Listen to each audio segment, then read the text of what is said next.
பரிசுத்த நாமத்திற்கு மகிமை உண்டாகட்டும். Glory be to the holy name of God. எங்களுடைய அழைப்பினை ஏற்று இந்த ஆசீர்வதிக்கப்பட்டதான வேத பாடக்கூட்டத்தின் 5ஆம் நாளுக்கு வருகை தந்த உங்கள் யாவருக்கும் ஆண்டவராகிய இயேசுவின் இனிய நாமத்தில் நாங்கள் வாழ்த்துதலை தெரிவிக்கிறோம். We greet each and everyone in the beloved and sweet name of Jesus Christ, who had accepted our invitation and will come to the 5th day blessed evening Bible study. பரலோகமா நரகமா என்கிறதான தலைப்பிலே பரிசுத்த ஆவியானுடைய உதவியோடு தேவனுடைய திருவசனங்களை தியானிக்க கர்த்தர் நமக்கு உதவி செய்து வருகிறார். The God is helping us to meditate the word of God with the help of the Spirit of the Lord under the title Heaven or Hell. நாம் கடந்த நாட்களிலே புதிய எருசலேமை குறித்து தியானிக்க ஆரம்பித்தோம். From yesterday onwards we have started to meditate upon New Jerusalem. யோவான் எழுதின சுவிசேஷம் 14ஆம் அதிகாரம் 2-3 வசனங்களை வாசிப்போம். John the Gospel chapter 14, let us read verses 2 and 3. என் பிதாவின் வீட்டில் அநேக வாசஸ்தலங்கள் உண்டு, அப்படி இல்லாதிருந்தால் நான் உங்களுக்கு சொல்லி இருப்பேன். ஒரு ஸ்தலத்தை உங்களுக்காக ஆயத்தம் பண்ண போகிறேன். நான் போய் உங்களுக்காக ஸ்தலத்தை ஆயத்தம் பண்ணின பின்பு நான் இருக்கிற இடத்திலே நீங்களும் இருக்கும்படி நான் மறுபடியும் வந்து உங்களை என்னிடத்தில் சேர்த்துக் கொள்ளுவேன். In my father's house are many mansions. If it were not so, I would have told you, I go to prepare a place for you. And if I go and prepare a place for you, I will come again and receive you unto myself, that where I am, there ye may be also. என் பிதாவின் வீட்டில் அநேக வாசஸ்தலங்கள் உண்டு என்று இயேசு சொல்கிறார். Jesus is saying, in my father's house are many mansions. பரலோகத்திலே மகிமையில் வித்தியாசம் உள்ள 4 விசேஷ வாசஸ்தலங்கள் இருப்பதாக நாம் தியானித்து வருகிறோம். We are meditating in heaven. There are 4 different places which are differentiated by His glory.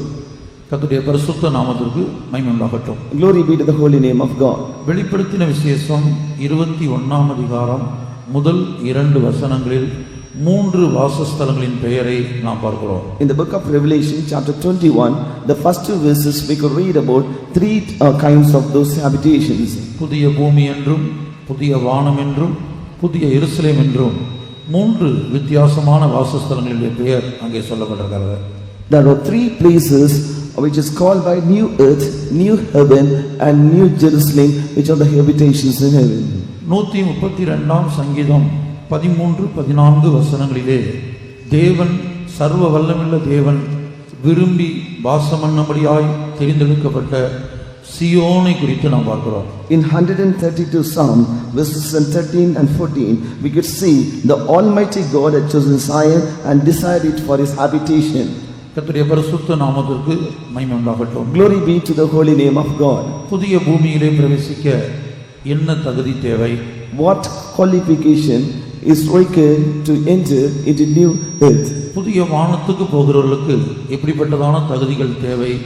And what are the qualifications required for those people to enter into new heaven? என்பதை நாம் கடந்த நாட்களிலே பார்த்தோம். In the previous days we meditated upon these things. புதிய எருசலேமிலே பிரவேசிக்க எப்படிப்பட்டதான தகுதிகளை இந்த பூமியில் உயிரோடு இருக்கும்போதே நாம் பெற்றுக்கொள்ள வேண்டும் என்பதை நாம் தியானிக்க ஆரம்பித்தோம். Also we began to meditate while we are still in earth, what are the qualifications required in a life to enter into New Jerusalem. கர்த்தருடைய பரிசுத்த நாமத்திற்கு மகிமை உண்டாகட்டும். Glory be to the holy name of God. மகிமை அடைந்ததான புதிய எருசலேமை யோவான் தரிசனத்தில் காண்கிறார். John in his vision saw the New Jerusalem which was glorified. அந்த புதிய எருசலேமுக்கு பெரிதும் உயரமுமான ஒரு மதில் இருப்பதாகவும், and that Jerusalem it had a wall which was great and high.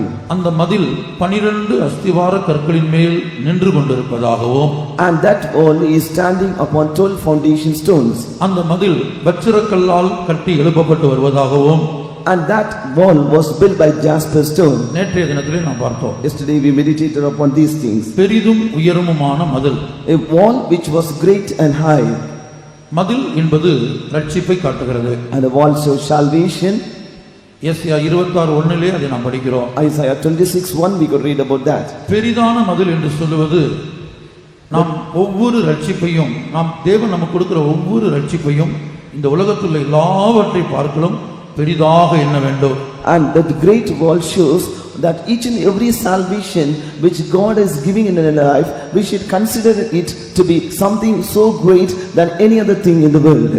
இன்றைக்கு உலகத்தில் உள்ள எல்லா பொருள்களை பார்க்கலாம் தேவன் தங்களுக்கு கொடுக்கிற ரட்சிப்பை பெரிதாக எண்ணக்கூடியவர்கள் சிலர் மாத்திரமே. There are only few people who count the salvation which God has given unto them greater than other things which God is giving to them. கிறிஸ்துவ உலகத்திலே காணப்படுகிற அந்த சிலர் மாத்திரம் தங்களுடைய ரட்சிப்பை பெரிதாக எண்ணக்கூடிய அந்த சிலர் மாத்திரம்தான் புதிய எருசலேமிலே பெரிதான மதிலாய் மாறப் போகிறார்கள். The few people who are considering the salvation which God has given in their life so great will be found as wall in New Jerusalem. கர்த்தருடைய பரிசுத்த நாமத்திற்கு மகிமை உண்டாகட்டும். Glory be to the holy name of God. அடுத்து எபிரேயர் 2 அதிகாரம் 4 வசனத்திலே பெரிதான ரட்சிப்பு என்று எழுதப்பட்டிருக்கிறது. In Hebrew chapter 2 verse 4, the so great salvation is mentioned there.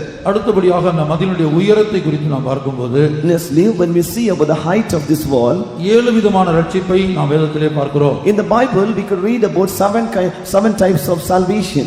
பாவ மன்னிப்பு முதல் ரட்சிப்பு, Forgiveness of sin is the first salvation. ஞானஸ்நானம் இரண்டாவது ரட்சிப்பு, Baptism second. அபிஷேகம் மூன்றாவது ரட்சிப்பு, Anointing third salvation. வேறுபாட்டின் ஜீவியத்தை செய்யும்போது நான்காவது ரட்சிப்பை பெற்றுக்கொள்கிறோம். When we are doing the life of separation, we get the fourth kind of salvation. தெய்வீக சுகத்தில் நிற்கும்போது ஐந்தாவது ரட்சிப்பை பெற்றுக்கொள்கிறோம். When we stand in divine healing, we get the fifth kind of salvation. பரிசுத்த ஜீவியத்தை நாம் செய்யும்போது ஆறாவது ரட்சிப்பை அடைகிறோம். When we do a holy life, we get the sixth kind of salvation. ஏழாவது கடைசி ரட்சிப்பு என்பது இயேசுவின் ரகசிய வரிகளில் எடுத்துக்கொள்ளப்படுவது. Seventh salvation, the final salvation is being raptured in the Lord's coming. இந்த 7 ரட்சிப்பும் நம்முடைய வாழ்க்கையிலே நிறைவேறும் போது நாம் பெரிதும் உயரமான மதிலாக மாறுகிறோம். When these 7 kinds of salvation are accomplished in our life, we become a wall great and high. அந்த மதிலானது 12 அஸ்திவார கற்களின் மேல் இருப்பதாக வெளிப்படுத்தின விசேஷம் 21 அதிகாரத்தில் நேற்றைய தினத்திலே பார்த்தோம். Yesterday we meditated in Revelation chapter 21, this great and high wall is standing upon 12 foundation stones. அப்போஸ்தலருடைய உபதேசத்தின்படி நம்முடைய ஒவ்வொரு ரட்சிப்பும் காணப்பட வேண்டும். Our salvation should be according to the apostolic doctrines. அடுத்து இந்த மதில் வச்சிரக்கல்லால் கட்டி எழுப்பப்பட்டது. And next this wall was built by jasper stone. வச்சிரக்கல் என்ற வார்த்தைக்கு வேத வல்லுநர்கள் கொடுத்த அர்த்தம் ஜெயம் என்பதாகும். And the Bible scholars give the meaning for jasper stone as victory.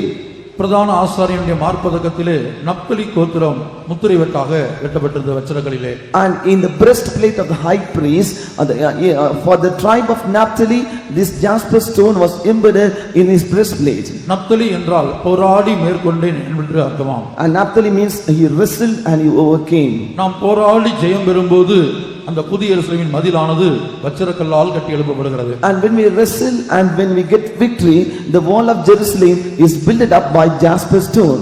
அடுத்தபடியாக புதிய எருசலேமுடைய பிரகாசத்தை குறித்து நாம் காலையில் தியானித்தோம். Today morning we meditated about the brightness of New Jerusalem. அதனுடைய பிரகாசம் எப்படிப்பட்டதா இருக்கிறது என்பதை காலையிலே நாம் தியானித்தோம். Morning we meditated what about the brightness of the New Jerusalem is. இனி புதிய எருசலேமின் ஒரு சில சத்தியங்களை தியானித்து அடுத்து மகிமையேறிய சீயோனை குறித்து சில சத்தியங்களை தியானித்து இன்றைக்கு முடிக்க போகிறோம். And we will today meditate few more things about this New Jerusalem, and after that we will meditate about the glorious place of Zion and conclude. புதிய எருசலேமில் இன்னும் பல சத்தியங்களை யோவான் தரிசனத்திலே காண்கிறார். John in his vision he is seeing few more truths concerning New Jerusalem. அவைகள் எல்லாவற்றையும் தியானிக்க நமக்கு சமயம் இல்லை. We do not have the time to meditate all of those things. இன்றைய தினத்திலே அந்த நகரத்தினுடைய தன்மையை நாம் தியானிக்க போகிறோம். Today we are going to see the natures of the city. வெளிப்படுத்தின விசேஷம் 21 அதிகாரம் 16 வசனம். Book of Revelation chapter 21 and verse 16. அந்த நகரம் சதுரமாயிருந்தது, அதன் அகலமும் நீளமும் சமமாயிருந்தது. அவன் அந்த கோலினால் நகரத்தை அளந்தான், அது 12,000 ஸ்தாதி அளவாயிருந்தது. அது நீளமும் அகலமும் உயரமும் சமமாயிருந்தது. And the city lieth foursquare, and the length is as large as the breadth. And he measured the city with a reed 12,000 furlongs. The length and the breadth and the height of it are equal. புதிய எருசலேம் யோவான் தரிசனத்திலே கண்ட புதிய எருசலேமானது ஒரு சதுரமான நகரமாய் காணப்பட்டதாக காண்கிறார். And when Saint John saw the New Jerusalem, he found out that city was four square. கர்த்தருடைய பரிசுத்த நாமத்திற்கு மகிமை உண்டாகட்டும். Glory be to the holy name of God. இதனுடைய ஆவிக்குரிய அர்த்தம் என்ன? What's the spiritual meaning of that? புதிய எருசலேமிலே பிரவேசிக்க வேண்டுமானால் ஒரு பெந்தகோஸ்தே தேவனுடைய பிள்ளை அல்லது அபிஷேகம் பண்ணப்பட்ட தேவனுடைய பிள்ளைக்கு 4 விதமான பூரணங்கள் தேவையாயிருக்கிறது. And for the anointed child of God to enter into New Jerusalem, he should obtain 4 kinds of perfection. இதை குறித்து தான் எசேக்கியேலிலே நாம் பார்க்கிறோம். அங்கே சிங்க முகம், மனுஷ முகம், கழுகு முகம், எருது முகம் என்று 4 முகங்களை குறித்து படிக்கிறோம். So only in the prophetical book of Ezekiel we could study about 4 kinds of faces: the face of lion, the face of man, the face of eagle, and the face of oxen. கர்த்தருடைய பரிசுத்த நாமத்திற்கு மகிமை உண்டாகட்டும். Glory be to the holy name of God. அது 4 பூரணங்களை வெளிப்படுத்துகிறது. It shows the 4 kinds of perfection. கர்த்தராகிய இயேசு கிறிஸ்து மத்தேயு எழுதின சுவிசேஷம், மார்க் எழுதின சுவிசேஷம், லூக்கா எழுதின சுவிசேஷம், யோவான் எழுதின சுவிசேஷம், இந்த 4 சுவிசேஷங்களும் இயேசுவின் 4 பூரணங்களை குறித்து பேசுகிறது. The 4 gospel, the gospel according to Saint Matthew, and the gospel according to Saint Mark and Luke and John shows the 4 kinds of gospels of Christ. ஆகவே புதிய எருசலேமிலே பிரவேசிக்க வேண்டுமானால் இந்த பூமியில் உயிரோடு இருக்கும்போதே நாம் 4 விதமான பூரணங்களை அடைய வேண்டும். So when we have to inherit a New Jerusalem, we have to obtain the 4 kinds of perfection in our life. புதிய வானத்துக்கு போகிற பரிசுத்தவான்களை குறித்து நாம் பார்த்தோம். We saw the saints who are going to inherit new heaven. அவர்கள் ஏதாயிலும் ஒரு பூரணத்தை அடைந்திருந்தார்கள். And they have obtained 1 kind of perfection. ஒவ்வொரு பரிசுத்தவானும் ஒரு பூரணத்தை அடைந்திருந்தார்கள். And each saint would have obtained or received 1 kind of perfection. ஆகவே அவர்கள் புதிய வானத்திலே காணப்படுகிறார்கள். So they are being found in new heaven. ஆனால் அதை பார்க்க மேன்மையான புதிய எருசலேமை நாம் சுதந்தரிக்க வேண்டுமானால், But if you have to inherit it New Jerusalem, which is something greater than that, நமக்குள்ளே மரணம் நம்மை சந்திப்பதற்கு முன்பாக அல்லது இயேசு வருவதற்கு முன்பாக 4 பூரணங்கள் உருவாக்கப்பட வேண்டும். before death occurs in a life or before Jesus Christ comes in our life, 4 kinds of perfection should be accomplished. முதலாவதாக விசுவாசத்தின் பூரணம். First, the perfection in faith. யாக்கோபு 2ஆம் அதிகாரம் 22ஆம் வசனத்திலே விசுவாசத்தின் பூரணத்தை குறித்து நாம் பார்க்கிறோம். In James 2:22 we see about the perfection of faith. விசுவாசம் என்பது ஒரு அனுபவம். Faith is an experience. உங்கள பலருக்கு விசுவாசம் இருக்கலாம், ஆகவே விசுவாசிகள் என்று அழைக்கப்படுகிறீர்கள். And you are having faith, so you are called as believers. ஆனால் விசுவாசம் பூரணப்பட்டால் மாத்திரமே புதிய எருசலேமிலே பிரவேசிக்க முடியும். But if this faith is perfected alone, you can enter into New Jerusalem. அந்த நகரம் சதுரமாய் இருந்தது. And the city was lying in 4 square. நம்முடைய ஜீவியத்திலே இந்த 4 பூரணங்களை நாம் அடையும் போது மாத்திரம்தான் அந்த சதுரமான நகரமாய் நாம் மாறுகிறோம். If you are obtaining these 4 kinds of perfection in your life, we are being changed unto Jerusalem, having the experience of 4 square. யாக்கோபு 2:22. James 2:22. விசுவாசம் அவனுடைய கிரியைகளோடு கூட முயற்சி செய்து கிரியைகளினாலே விசுவாச பூரணப்படுவதென்று காண்கிறாயே. Seest thou how faith wrought with his works, and by works was faith made perfect. ஒரு காரியத்தை நாம் விசுவாசிப்பது ஒரு அனுபவம். And believing a particular thing is an experience. நாம் விசுவாசிக்கிற காரியத்தை நம்முடைய கிரியையின் மூலமாக அதை வெளிப்படுத்துவது மற்றொரு அனுபவம். But whatever thing that we are believing, and when we are keep doing it by our works, it is another experience. இந்த அதிகாரத்திலே ஆபிரகாம் ஈசாக்கை பலி செலுத்தின சம்பவத்தை குறித்து எழுதப்பட்டிருக்கிறது. Here the incident of how Abraham sacrificed his son Isaac is mentioned here. Abraham தேவனை நான் விசுவாசிக்கிறேன் என்று வெறும் வார்த்தையில் சொல்லவில்லை. Abraham did not just utter by his words saying just I believe God, I have faith in God. தான் எந்த தேவனை விசுவாசித்தாரோ, on which God he believed, எந்த தேவன் தனக்கு 100 வயது சென்றபோது சரீரம் செத்தபோது ஒரு ஈசாக்கை கொடுத்தாரோ, the same God who gave unto him Isaac at this age of 100 when his body was in the type of death state, தேவன் கொடுத்த ஈசாக்கை தேவன் கேட்டபோது அவருக்கே திருப்பி கொடுக்கக்கூடிய ஒரு விசுவாசம் ஆபிரகாமுக்கு இருந்தது. Abraham had a faith to give Isaac to the same God from which the God gave this Isaac unto him. அந்த ஈசாக்கை நான் கொடுத்தாலும், even though if I give Isaac to God, அந்த சாம்பலிலிருந்து தேவன் எனக்கு திருப்பி கொடுப்பார். and from the ashes the Lord will give me back again him. அப்படி கிரியைகளிலே ஈசாக்கை பலி செலுத்த ஒப்பு கொடுத்தார். So by works this Abraham committed him to be sacrificed. ஆகவே நாமும் கூட நம்முடைய ஜீவியத்திலே காணப்படுகிற விசுவாசத்தை, நம்முடைய கிரியைகள் தேவன் மேல் நாம் வைத்திருக்கிற விசுவாசத்தை கிரியைகளின் மூலமாக எல்லாரும் காணக்கூடிய விதத்திலே விளங்கக்கூடிய விதத்திலே நாம் வெளிப்படுத்த வேண்டும். Similarly, the faith that we are keeping upon God, we have to manifest it by your works that other people may able to see that. விசுவாச கிரியைகளின் மூலமாகத்தான் இங்கே விசுவாசம் பூரணப்படுவதாக யாக்கோபு அப்போஸ்தலன் சொல்லுகிறார். And James apostle is saying that the faith is made perfect only by works. அந்த நகரம் 12 அஸ்திவார கற்களின் மேல் நின்று கொண்டிருக்கிறது. That city is standing upon 12 foundation stones. அப்போஸ்தல உபதேசத்தின்படி அந்த சதுரமான நகரம் நிற்க வேண்டும். And according to the apostolic doctrines, that four square city should stand. இரண்டாவது அன்பின் பூரணம். And secondly, perfection in love. தேவ அன்பிலே நாம் பூரணப்பட வேண்டும். We should be perfected in the love of God. 1 யோவான் 4ஆம் அதிகாரம் 12ஆம் வசனம். 1 John 4:12. அந்த 1 யோவான் 4ஆம் அதிகாரம் முழுவதும் நீங்கள் படித்து பார்த்தால் அந்த அன்பின் பூரணத்தை குறித்து பல்வேறு வசனங்கள் எழுதப்பட்டிருக்கிறது. In 1 John chapter 4, when we read on, many verses are telling about the perfection in love. ஆனால் ஒரு வசனத்தை மட்டும் போய் பார்ப்போம். But let us consider just one verse now. 1 யோவான் 4:12. 1 John 4:12. தேவனை ஒருவரும் ஒருபோதும் கண்டதில்லை. நாம் ஒருவரிடத்தில் ஒருவர் அன்பு கூர்ந்தால் தேவன் நமக்குள் நிலைத்திருக்கிறார், அவருடைய அன்பும் நமக்குள் பூரணப்படும். No man hath seen God at any time. If we love one another, God dwelleth in us, and his love is perfected in us. பிரியமானவர்களே, அன்பின் பூரணம் எப்போது நமக்குள்ளே உண்டாகிறது?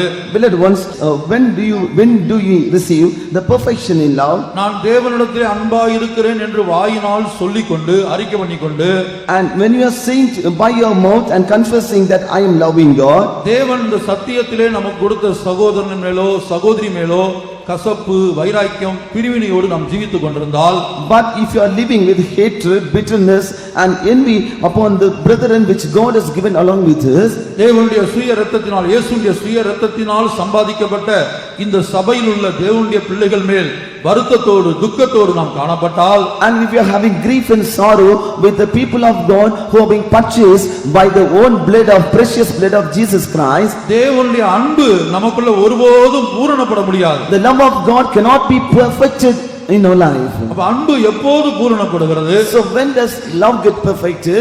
கர்த்தர் நமக்கு கொடுத்த சகோதரன் மேல் சகோதரியின் மேல் நாம் அன்பு செலுத்த ஆரம்பிக்கும் போது அந்த அன்பு நமக்குள்ளே பூரணப்படுகிறது. When we start to love the brother and sister which God had given unto us, at the time our love is getting perfected. பிதாவாகிய தேவன் குமாரனாகிய கிறிஸ்துவினிடத்தில் அன்பாய் இருந்தார். Father the God had a love upon his son Jesus Christ. வேதத்திலே பல்வேறு இடங்களில் அவர் சொல்வதை பார்க்கிறோம். என் குமாரன் இவர்தான், என் குமாரன் என்னுடைய நேசகுமாரன், இவரில் பிரியமாயிருக்கிறேன். In many places we could see that he is my son, he is my beloved son in whom I am well pleased. கர்த்தருடைய பரிசுத்த நாமத்திற்கு உண்டாகட்டும். Glory be to the holy name of God. அப்ப பிதாவாகிய தேவன் குமாரனிடத்திலே அன்பாய் இருந்தார். So God the Father had love upon his son Jesus. குமாரனாகிய கிறிஸ்துவும் கூட பிதாவினிடத்திலே அன்பாய் இருந்தார். Son the Christ was also loving his father. ஆனா அதே வேளையில் At the same time, அவர்கள் அன்பு எப்படி இருந்தது? and what was the state of the love? பிதாவாகிய தேவன் குமாரனை நொறுக்க சித்தமானார். And God the Father thought to bruise his son Jesus. எந்த குமாரனை அதிகமா நேசித்தாரோ And the same son whom he loved more, அந்த குமாரனை அவர் நொறுக்கினார். he bruised him. தன்னை நொறுக்கின பிதாவினிடத்திலே இயேசு தன்னுடைய ஆவியை ஒப்படைத்தார். And to which father who has bruised him, to him son gave up his spirit. ஆகவே நொறுக்கப்படுகிற வேளையிலே நம்முடைய அன்பு குறையக்கூடாது. So when we are breaking, when we are on the path of breaking, our love should not decrease. எபிரேயரில் எழுதப்பட்டிருக்கிறது, In Hebrews it is written, தேவன் எவனிடத்தில் அன்பாய் இருக்கிறாரோ, and upon whom God is loving, 6ஆம் வசனம் எபிரேயர் 12:6, Hebrews 12:6. கர்த்தர் எவனிடத்தில் அன்பு கூறுகிறாரோ அவனை அவன் சிட்சித்து தாம் சேர்த்துக் கொள்ளுகிற எந்த மகனையும் தண்டிக்கிறார் என்று. For whom the Lord loveth, he chasteneth and scourgeth every son whom he receiveth. கர்த்தர் எவனிடத்தில் அன்பு கூறுகிறாரோ For whom the Lord loveth, அவனை அவர் சிட்சித்து he chasteneth, தாம் சேர்த்துக் கொள்ளுகிற எந்த மகனையும் தண்டிக்கிறார். and he scourgeth every son whom he receiveth. பொதுவாக ஜனங்களுடைய எண்ணம் என்ன? And normally what is the thought of men? ஒன்றுமே சொல்லாமல் இருக்கிறவர்கள் தகப்பனை போல் இருக்கிறார்கள் என்று சொல்கிறார்கள். And if anybody is not saying anything to them, they will say they are like fathers. கண்டிக்காவிட்டால் சிட்சிக்காவிட்டால் எச்சரிக்காவிட்டால் தகப்பனை போல் இருக்கிறார்கள் என்று ஜனங்கள் சொல்கிறார்கள். And if they do not reprove, if they do not rebuke, or if they do not warn, at the time they will say these people are like father. இல்லை பிரியமானவர்களே, No, beloved ones. தகப்பன் என்று சொன்னால் கண்டித்து சிட்சிக்க வேண்டும். If he is a father, he has to reprove and he has to chasten. தாம் சேர்த்துக் கொள்கிற தம்முடைய வருகையிலே சேர்த்துக் கொள்கிற எந்த மகனையும் அவர் தண்டிக்கிறாராம். And he scourgeth every son whom he receiveth in his coming. இப்படி ஒருவரால் ஒருவர் தண்டிக்கப்படும் போது, அது பரிசுத்தவான்களால் தண்டிக்கப்படும் போது நம்முடைய அன்பு குறையக்கூடாது, நாம் ஒப்படைக்க வேண்டும் அவர்களிடத்திலே. So when we are chastened by others and when we are chastened by the saints of God, at the time our love should not decrease, but instead we should commit ourselves in the hands. அதுபோல சபையிலே காணப்படுகிற ஒரு தேவனுடைய பிள்ளையின் மூலமாக தேவன் நம்மை உருவாக்குவார். Similarly, by a child of God who is found in a church, God will form us. அந்த சந்தர்ப்பத்திலும் அவர்கள் மேல் நம்முடைய அன்பை நாம் காத்துக்கொள்ளும் போது நம்முடைய அன்பு பூரணப்படுகிறது. And at the time also, when we keep our love upon them and preserve that, at the time our love is getting perfected. மூன்றாவதாக பரிசுத்தத்தின் பூரணம். Thirdly, the perfection in holiness. 2 கொரிந்தியர் 7ஆம் அதிகாரம் முதல் வசனத்திலே பரிசுத்தத்தின் பூரணத்தை குறித்து நாம் பார்க்கிறோம். In 2 Corinthians chapter 7 verse 1, we could see about the perfection in holiness. இப்படிப்பட்ட வாக்குத்தத்தங்கள் நமக்கு உண்டாயிருக்கிறபடியினால் பிரியமானவர்களே, மாம்சத்திலும் ஆவியிலும் உண்டான எல்லா அசுசியும் நீங்க நம்மை சுத்திகரித்துக் கொண்டு பரிசுத்தமாகுதலை தேவபயத்தோட பூரணப்படுத்த கடவோம். Having therefore these promises, dearly beloved, let us cleanse ourselves from all filthiness of the flesh and spirit, perfecting holiness in the fear of God. பரிசுத்தமாகுதலை தேவ பயத்தோடு பூரணப்படுத்த கடவோம். Perfecting holiness in the fear of God. பரிசுத்தம் பூரணப்பட வேண்டுமானால், if holiness should be perfected, தேவனுக்கு பயப்படுகிற பயம் நமக்கு தேவையா இருக்கிறது. we should possess the fear of God. தேவனுக்கு பயப்படுகிற பயம், the fear of God. அந்த பயம் நமக்கு இருந்தால் மாத்திரமே, and if we have this fear, பரிசுத்தமாகுதல் நமக்குள்ளே பூரணப்படும், and holiness will be perfected. கர்த்தருடைய பரிசுத்த நாமத்திற்கு மகிமை உண்டாகட்டும். Glory be to the holy name of God. கடைசியாக தேவ சித்தத்தின் பூரணம். Finally, perfection in doing the will of God. ரோமர் 12ஆம் அதிகாரம் 2ஆம் வசனம். Romans 12:2. நீங்கள் இந்த பிரபஞ்சத்திற்கு ஒத்த வேஷம் தெரியாமல் தேவனுடைய நன்மையும் பிரியமும் பரிபூர்ணமான சித்தம் இன்னதென்று பகுத்தறியத்தக்கதாக உங்கள் மனம் புதிதாகிறதுனாலே மறுரூபமாகுங்கள். And be not conformed to this world, but be transformed by the renewing of your mind, that he may prove what is that good and acceptable and perfect will of God. இந்த தேவ சித்தத்தின் பரிபூர்ணம் நம்முடைய ஜீவிதத்திலே நிறைவேற வேண்டுமானால் நம்முடைய மனம் ஒவ்வொரு நாளும் புதிதாகிக் கொண்டிருக்க வேண்டும். And if we have to be perfected in doing the will of God, our mind should be renewed every day. இப்பிரபஞ்சத்துக்கு ஒத்த வேஷத்தை போடாதவர்களாய் நாம் இருக்க வேண்டும். And we should not be conformed to this world. இந்த உலகத்தார் போடுகிற வேஷத்தை நாம் போடக்கூடியவர்களாய் இருந்தால், and if you are putting on the fashions of these people in this world, நம்முடைய மனம் புதிதாக்கப்பட முடியாது. நாம் தேவ சித்தத்தின் பரிபூரணத்தை அல்லது தேவ சித்தத்தின் பூரணத்தை நம்முடைய ஜீவியத்திலே பெற்றுக்கொள்ள முடியாது. our mind could not be renewed and we could not obtain the perfection in the will of God. அந்த நகரம் சதுரமாய் இருந்தது. that city was four square. கர்த்தருடைய பரிசுத்த நாமத்திற்கு மகிமை உண்டாகட்டும். praise be to the holy name of God. ஆகவே இந்த 4 பூரணங்களும் இந்த பூமியில் உயிரோடு இருக்கும்போதே நம்முடைய ஜீவியத்திலே உருவாக வேண்டும். so these 4 kinds of perfections should be accomplished in your life when you are still alive in this earth. உங்களுடைய ஜீவியத்தில் விசுவாசம் இருக்கலாம், in your life you may be having faith, அன்பு இருக்கலாம், that could be love, பரிசுத்தம் இருக்கலாம், holiness, தேவ சித்தம் செய்யலாம். they may doing the will of God. ஆனால் இவை ஒவ்வொன்றும் பூரணப்பட்டிருக்கிறதா? but whether each of these things are perfected, இவை ஒவ்வொன்றிலும் பூரணத்தை நோக்கி நாம் போய் கொண்டிருக்கிறோமா? are we growing towards the perfection in each of these things? எபிரேயர் 6ஆம் அதிகாரத்தில் எழுதப்பட்டிருக்கிறது முதல் 2 வசனங்களை வாசிக்கும்போது, in Hebrews chapter 6 the first 2 verses it is written, பூரணராகும்படி கடந்து போவோமாக. let us pass on unto perfection. பூரணராகும்படி கடந்து போவோமாக. and let us go unto perfection. கர்த்தருடைய பரிசுத்த நாமத்திற்கு மகிமை உண்டாகட்டும். glory be to the holy name of God. தேவன் இந்த உலகத்திலே நமக்கு கொடுத்திருக்கிற ஒவ்வொரு நாளிலும் கிருபையாய் கொடுத்திருக்கிறார். and each and every day which God has given unto us, it is given unto us graciously by God. ஒவ்வொரு மணி நேரமும் கிருபையாய் நமக்கு கொடுக்கப்பட்டிருக்கிறது. each and every hour is given unto us graciously by God. ஒவ்வொரு நொடி பொழுதும் கிருபையாய் நமக்கு கொடுக்கப்பட்டிருக்கிறது. each and every moment, each and every second is given unto us graciously. நம்முடைய பூரணத்துக்காக தவித்து பூரணத்தை நோக்கி நாம் ஓட வேண்டும். so we have to cry for the sake of perfection and we have to pass on unto perfection. ஆகவே அந்த நகரம் பூரணமுள்ளதான ஒரு நகரம். so that city was a city which was perfected. பூரணப்பட்டவர்களுக்கு உரிய நகரம். It is a city for the perfected ones. இதுல ஏதாயிலும் ஒரு பூரணம் குறைந்தாலோ, If there is any one of the perfection is lacking, அல்லது வேறு சில அந்த 4 பூரணங்களில் 2 பூரணங்களை பெற்றுக்கொள்ளாவிட்டால், and in among the 4 perfection, if you are unable to receive 2 of those perfections, ஒருபோதும் எத்தனை வருடம் அந்த சத்தியத்திலிருந்து மரித்தாலும் புதிய எருசலேமுக்குள் பிரவேசிக்க முடியாது. you may be abiding in this truth for many years, and if you die, you can never enter into New Jerusalem. கர்த்தருடைய பரிசுத்த நாமத்திற்கு மகிமை உண்டாகட்டும். Glory be unto the holy name of God. நாம் கடந்த நாட்களிலும் இந்த காலை வேளையிலும் பார்த்தது போல பழைய ஏற்பாட்டு பரிசுத்தவான்கள் பலரும் நம்மை பார்க்க வைராக்கியம் உள்ளவர்களாய் இருந்திருக்கிறார்கள். As we saw yesterday and today morning, many of the Old Testament saints had very great zealous nature than us. தானியேலை பாருங்கள், நேற்றைய தினத்தில் கேள்விப்பட்டது போல தானியேலை பாருங்கள். As we heard yesterday, look upon the life of Daniel. ஜெபிப்பதை நிறுத்து. Oh, stop to pray. இல்லாவிட்டால் சிங்கத்தின் கபில தூக்கி போடுவோம். Otherwise we will put you in den of lions. சிங்கத்தின் கபில தூக்கி போடுவோம். We will put you in the den of lions. Media Persia சாம்ராஜ்யத்தின் சட்டம். It is a law given by the kingdom of Media and Persia. இந்த சட்டத்தை கேட்டு தானியேல் பயப்படவே இல்லை. Hearing this law, Daniel did not get fear. தான் ஆராதிப்பதையோ ஜெபிப்பதையோ தேவ சமூகத்துக்கு போவதையோ நிறுத்தவே இல்லை. He did not stop to pray, he did not stop to worship God, he did not stop to go to the presence of God. ஆனா இன்றைக்கு ஒரு இடத்துல சின்ன கல்லை தூக்கி போட்டால் நாம் ஆராதனைக்கு போவதை கூட்டங்களுக்கு போவதை நிறுத்தி விடுகிறோம். But nowadays when a stone is pelted in some other place, we stop to go to meetings, we stop to go to worship. கர்த்தருடைய பரிசுத்த நாமத்துக்கு உண்டாகட்டும். Glory be to the holy name of God. எப்போதும் போல Like as before, ஒரு ரகசிய கிறிஸ்தவனாக தானியேல் இருக்கவில்லை. and Daniel did not live as a secret Christian.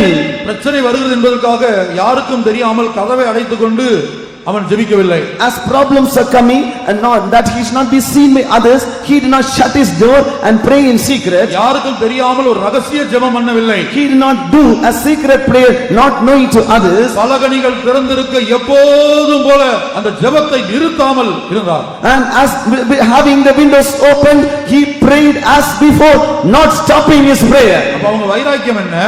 And what is the zealous nature in his life? இந்த உயிர் ஒரு பொருட்டே அல்ல. This life is not at all a matter. இந்த ஜீவன் அவர்களுக்கு ஒரு பொருட்டே அல்ல.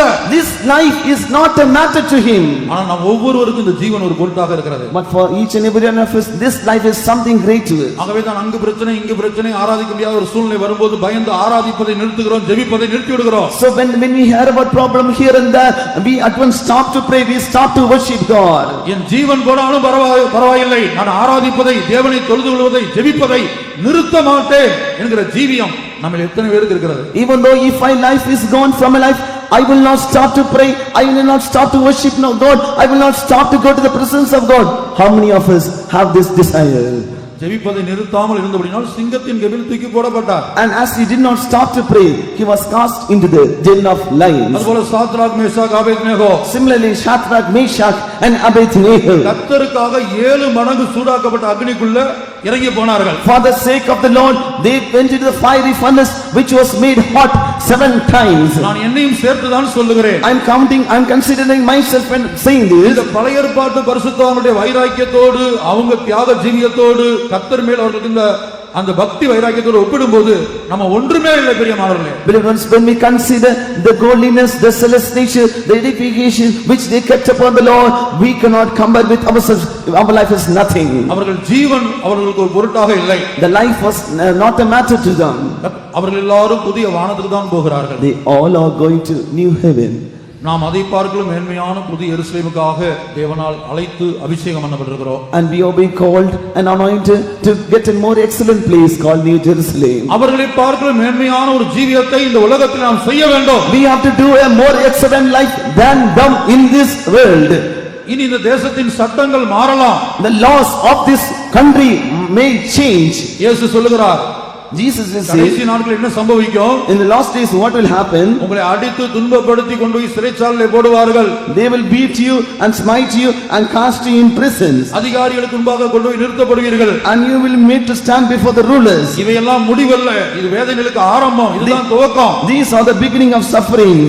கர்த்தருடைய பரிசுத்த நாமத்துக்கு உண்டாகட்டும். Glory be to the holy name of God. அதனால எந்த சூழலும் சத்தியத்துக்காக நிற்க முடியாத தேவனை ஆராதிக்க முடியாத சூழ்நிலைகள் கடந்து வரும்போது, So when situations comes in a life in which we cannot stand for the truth, in which we cannot worship God, தேசத்தின் அதிகாரங்களுக்கு எதிர்த்து நின்று தேவனை ஆராதிக்க தேவையான தைரியம் நமக்கு தேவையா இருக்கிறது. we need a courage to stand against the rules and laws of this government and worship God. கர்த்தருடைய பரிசுத்த நாமத்திற்கு மகிமை உண்டாகட்டும். Glory be unto the holy name of God. பூரணராகும்படி கடந்து போவோமாக. Let us go unto perfection. அந்த நகரம் சதுரமாய் இருந்தது. That city was four square. 4 பூரணங்கள் நம் ஒவ்வொருவருக்கும் கண்டிப்பாய் தேவை. Each and every one of us should have these 4 kinds of perfection. இந்த பூரணங்களை நாம் எப்படி பெற்றுக்கொள்ள முடியும்? How we can receive these perfections? அதற்கும் 4 காரியங்கள் தேவை.